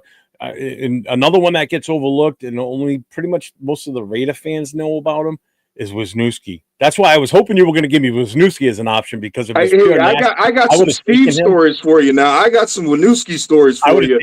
That holding son of a bitch. That's all I got to say, man, about practice. That holding son of a bitch. Hey, But- if you but ain't hey- loading, you ain't trying. Do you guys remember Harry Swain? He played left tackle for the Chargers. How long ago? This was I was out in 94. I got hurt in 94, and then that's how I ended up going in the Marine Corps. I tore my triceps and pec all in one. Oh damn. And back then there was only one cat from our generation that came back from anything serious, and that took him 18 months, and he shouldn't have came back then. That was Jerry when he blew out his entire knee. Not just the MC. He everything was gone. They reconstructed his knee, and he came back. You talking about Jerry Robinson? Yeah, no, Jerry Rice. Oh, Jerry Rice. Oh, okay. That's what I'm saying. Like in the late 80s and the 90s, if you got hurt, dude, that was a wrap. Yeah. Like if you had something serious, that was a wrap. You better pray to God you had a degree or you had a fallback. Yeah, because that was a wrap. My dad blew out his ACL playing softball in the mid 80s. And basically he had the same brace as Joe Namath, and he went through that same surgery, and that was ridiculous how long that took him. I had my ACL replaced twice, and I was out almost a full year before I could even go back to work from it. I had 2 surgeries while in the entire time that I was out. I had the first surgery was in just before Christmas in 2001. And then I re-stretched it and snapped it again, slipping on one of the kids' toys in the house. And I had to wait until April for everything to really fully heal before they could go back in and redo it again. So not only did I go rehab once, half the time of rehab, but then I had to go back for another surgery, and it sucked. I wouldn't wish that on anybody. It was horrible. Speaking of health, real quick, I know a lot of us had said this earlier tonight. But Chris, I pray, man, that them strokes, that ain't nothing to play with. No. And I hope you're listening to your doctors, man, and you're doing what they're telling you to do. You're taking the meds, man. You better drink some more water. You better get some more water in you. Oh yeah, not the fermented kind either. Oh yeah, I already saw my doctor Wednesday, man. So I'm all good. I got my new meds. I'm all good. That's why I'm taking a break. I'm gonna take the meds, eat the right foods, drink the right liquids, and get healthy. So when next year comes, when Raiders are winning games and doing good, I'll be happy. But I appreciate that. Thank you, linebacker. Appreciate that. All right, guys, I got to sign off. Hey, man, I love everything about it. Appreciate you. Thanks. We appreciate you coming on here, man. There's awesome takes on everything that you brought up, so I appreciate that. Thanks for coming in, bro. Dude, he's so awesome. I love him in the chat. It's even better having him on screen, man. He's awesome. Always awesome, man. Woo! Well, 3 hours, man, Jeff. It's been a pleasure. It's been fun. It's been fun. This has been a great night. It's not over, but right now it is. But it's not over. So don't panic. You'll see me and Jeff back. Our face plaster in there soon. But as me, Mr. Christopher Raiders, I gotta go. Got to take care of himself, y'all. Yeah, I got That's what it's all about. Because you understand when Jeff told me to go to bed when I was on the chat and I watched the show again, I saw what he was talking about, and I wasn't even. And people thought I was drinking. I wasn't even drinking that night at all. I had a half a beer, and I go to the Christmas party, but then I found out what was happening. So all said and done, I'm fine. I was listening and watching that show from the cigar bar in Philly that night. And I wasn't watching it as much, but I was listening on my earpiece. And I was like, man, he doesn't sound right. That's when I said go to bed, because I thought you were, because that's what it seemed like. So I'm like, damn. But then when you told me after the fact, I'm like, okay, that makes sense. So, yeah, don't fuck with your health, man. Oh, no. That's why I'm taking a break, because like I said, I can't go through that again. All right, I made one, and I can't go through another one. So I'm fine. I'm good. You will see my face plastered in there whether you like it or not, I'll be back. Hell yeah, we Well, want to see you for which is another why- 40 years of misery. Yeah, exactly. Yeah, I need you to be here miserable with me with this team. So can't have that without you. Sir. It was well, that's why whenever if I start feeling like chest pains and I get the other things that coincide with a heart attack, that's why I don't mess around. I had a heart attack once, 2017. I was on my ass for that one. Good. I mean, if I didn't go to the hospital that night, I would have been a full code here at the house. But yeah, I mean, I don't mess around. The whole time I was in the emergency room, I kept saying over and over to Dawn. She left at like 3 a.m. to come home and go to bed. I never got fully admitted. They were going to admit me. They ended up sticking. That's why the video I took, I'm sitting out in the hallway because they had to move me out of the room because they had a code come in that they had to work up. So they had to get me out of that room. The whole time I'm sitting there, I'm thinking, just don't let this fuck my trip up to Philly. That's the last thing I wanted to do was not be able to go to that. Yeah, that's all I cared about. I wanted to go to Philly. Shit, I was in the hospital back in May, the day of the scheduled release. It was a Raider Connection show that night. I'm on live on the show, sitting in the emergency room with Will. I think you were on the show with us that night too. I'm sitting in the emergency room doing a live show with you guys. So if that's not dedication and commitment, I don't know what the fuck is. So I mean, I could have just been sitting in the chair and just like falling asleep, but no, I'm on a fucking live show on my phone with you guys, sitting in the hospital. Well, guys, What's you know up, what? Daniel Barry? What's up? I hope both of y'all take care of your health, Awesome, man. man, And I too, hope, John. I hope James both of y'all, Verbo. do you do. My first time. Well, I am. What do you think, Chris? We hit that 3-hour mark. You ready to call it, brother? Yeah, I'm gonna go see my goodbye speech. You can say yours and kick Will out. Yeah, we'll let Will bail out, and then we'll just end this with you and I on the screen. Jay had to go take care of some stuff with his kid. Yeah. So Well, if he doesn't come back on that, that's fine because we're going to end it anyway. So go ahead, Will. Say what you need to say. All right, guys. Well, I'm going to end it off with this. I want to thank Jeff. I want to thank Chris for bringing me on this platform, for allowing me to interact with you guys in their chat. And guys, thank you guys for continuously working together through all these times and just bringing laughs to Raider Nation and making it, again, something that's about family, something that, hey, we can all come in and join in on. And at the end of the day, guys, salute to you guys. And I appreciate you guys from the bottom of my heart. And Silver and Black Radio Podcast, Friday Night Mic Drop. Thank you guys. Salute to y'all. I'm out.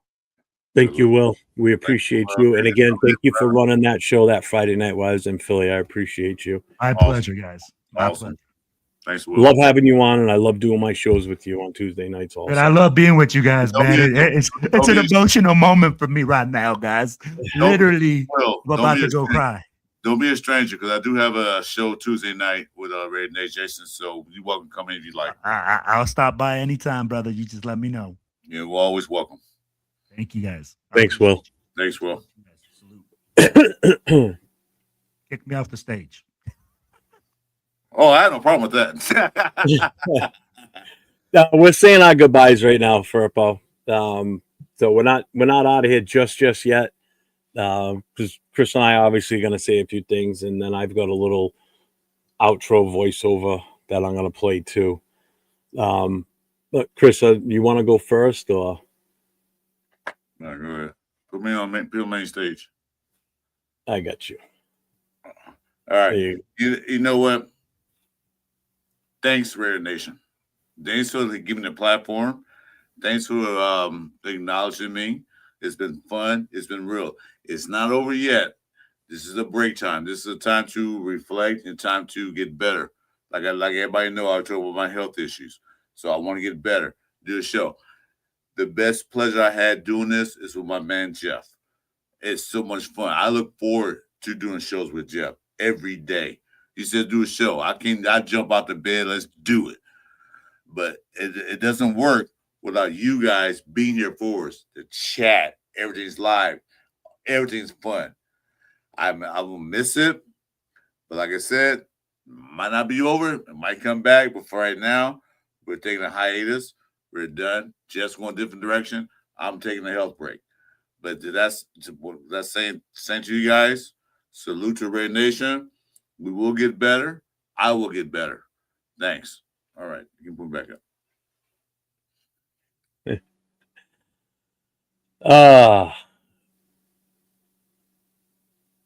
All right, I'm gonna move up myself. So don't anybody go anywhere yet, because I want you to just hang on a few moments here. So I'm gonna look right at you now instead of looking at the side view of the camera. To Chris, thanks for this journey for the last year or so, doing this show with me. I've had a blast doing it. We've had some great people come on the show. I mean, too many to even try and acknowledge, but Will's been around for a while now with us. My guy Jay, Just Raiders Baby's been around with us. Leo's been in and out. LV Raider 10, Hobo Raiders new, been hanging out with us. Jason Downs has been in here with us. Turf has popped in every now and then. So remember, this show wasn't something that Chris and I came up with. This was a show that was Turf's show on Friday nights. It was Turf and Rundown that used to do this. Turf took a hiatus to go and do what he was doing with his daughter's gymnastics. So we started to do it in place of him with the intent that he was going to take it back over when he was finally done. But life got ahead of him as far as, doing shows and such like he used to do. So he never really fully came back on Friday night. So Chris and I just kept doing the show in the format that we were doing it. It's been a blast doing this. But like everything, every great thing must come to an end at some point. The chat, you guys have all been in here from the start for the most part. Guys like I see in here right now, like Ardell, James Firpo, I'm Not Bueno, Rorschach, Rosetown, Sacktown Mike, who was always on with us on Friday night. Sacktown, you've been my guy day one. So I appreciate you from being there through thick and thin, phone calls, texts, the whole 9 yards. So this was a journey that Chris and I started a year ago. And like I said, all great things come to an end. Chris is taking some time off. I'm reformatting the Friday night show to something different. Doesn't mean you guys can't be in the chat and be involved, because we're going to talk NFL football. So if you're a true fan of the sport, you can talk it up with anybody. That's the goal going forward. But for now, the show's going on a hiatus. If we bring it back, we bring it back. You never know. So it's not farewell, goodbye. It's we'll see you around. I'm not going anywhere. I'll still be on my other shows, but Chris and I will be around. We're still going to do shows together. We're just going to take a little break right now.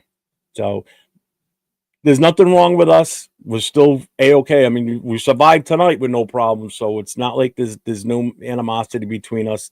So before anybody starts that's not the thing. This was just, it was time. This show has run its course. So with that being said, I am going to bring Chris back on here with me. And I'm going to turn and look right at you, Chris. So you're looking the wrong way. Am I? Whatever. Anyway, I'm just going to keep looking this way. No, don't believe, because I think somebody in the chat did. We have a problem with each other. No, this is my brother from another mother from another part of the country. I love this man. Yeah. We're not in the show because we got a problem. If we did win this show tonight, we're doing right now. Like I said, health reason wise, I'm taking a break from the show. So I got 4 more to do. Jeff is doing no format. We're just taking a break. And who knows? In the future, it might come back. You don't know that. But right now, we're done. We had enough. We're going to move forward. So it's not like, Jeff, I hate you. I don't want to do a show with you again. In that case, I won't be here tonight. No. No. Because if that was the case, we wouldn't be on here together right now. So no, exactly. And so anybody say, "Oh, Chris," no, it's just time to move on for a minute. Get my health better. Jeff going to a different direction, which I like the direction he's going in. I kind of like that's nice. So that's all it is. But I'll still be around. You'll still see my beautiful face plastered in and now and then. I just hold my hand over the lens so I don't have to see it. I'm going to bring Jay back in real quick because he's back. I don't know if he wants to say anything because he's been on the show quite a bit with us too. So I'm going to bring Jay back in here real quick. What's up, Jay? Yo.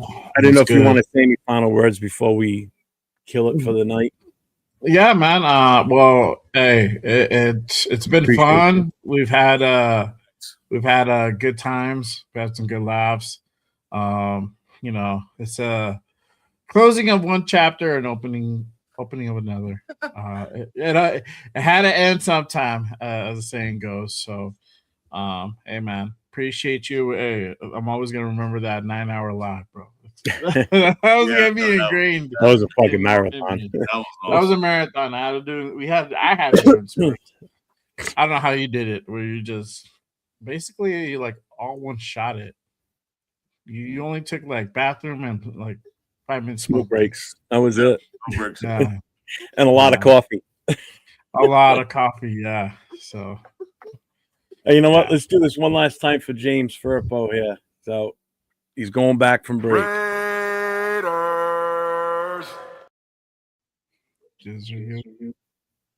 Oh, and you know damn well I'm going to be using that when I'm on shows with other fans from another team. So when they start getting out of hand, I'm just going to drop that on them. So I'm going to just randomly pop in and be like Raiders. Just a reminder, guys. I didn't reach my goals this year. I wanted to get to 500 for the end of the season. I didn't get that. I'm 100 away. So please like, subscribe to my channel. Maybe next year I'll get to that goal of 500. I appreciate it. I'll do more shows later on when I get better. But help me out. Help my brother out. There you go. Hit that subscribe button. Don't constantly. Right. Well, Jay, thank you for being on the show with us throughout the last year. You've been on and off with us continuously, so I appreciate that. Thanks, Jay. And I'm going to pull you back off stage for now if you want to stick around afterwards. Yeah. It's up to you. All right, I'm going to put you back. All right, brother. Yeah, brother. Been a good run. I'm gonna play the sound bite that I've got for the closing, and then we can give our final salute out of here. All right. So here it is, ladies and gentlemen. Just like that, this chapter comes to an end. From the bottom of... God damn it. Hold on. And just like that, this chapter comes to an end. From the bottom of our hearts, thank you. Thank you for pulling up. Thank you for trusting us with your voices. Thank you for making this more than just a show. This was never about us. It was always about Raiders Nation. Friday nights are changing, but the voices, the passion in this community that doesn't go anywhere. So wherever we meet next, wherever this mic pops up again, just know this. The mic never really drops. One last time. Mic drop.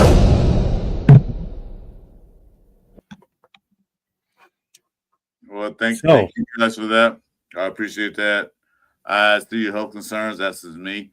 Somebody wants to do a battle worship thing. You're welcome, Frank. Oh yeah, especially at our age, man. That's why I don't fuck around, man. Thanks, Money Chuck. So, well, Chris, until next time. Everybody, as we always say, we'll say it together this time, Chris. Stay safe and go Raiders.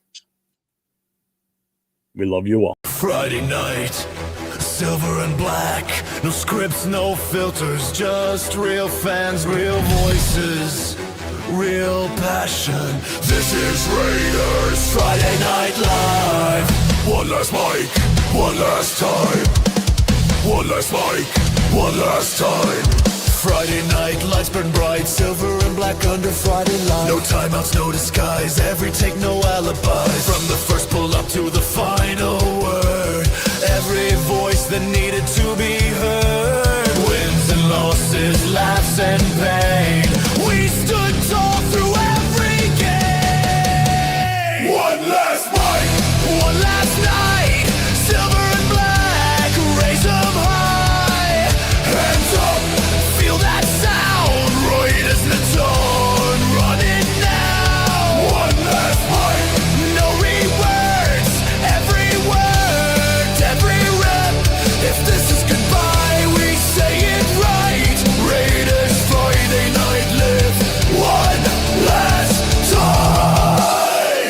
This ain't the end. It's a chapter closed. The mic drops tonight, but the voices echo forever.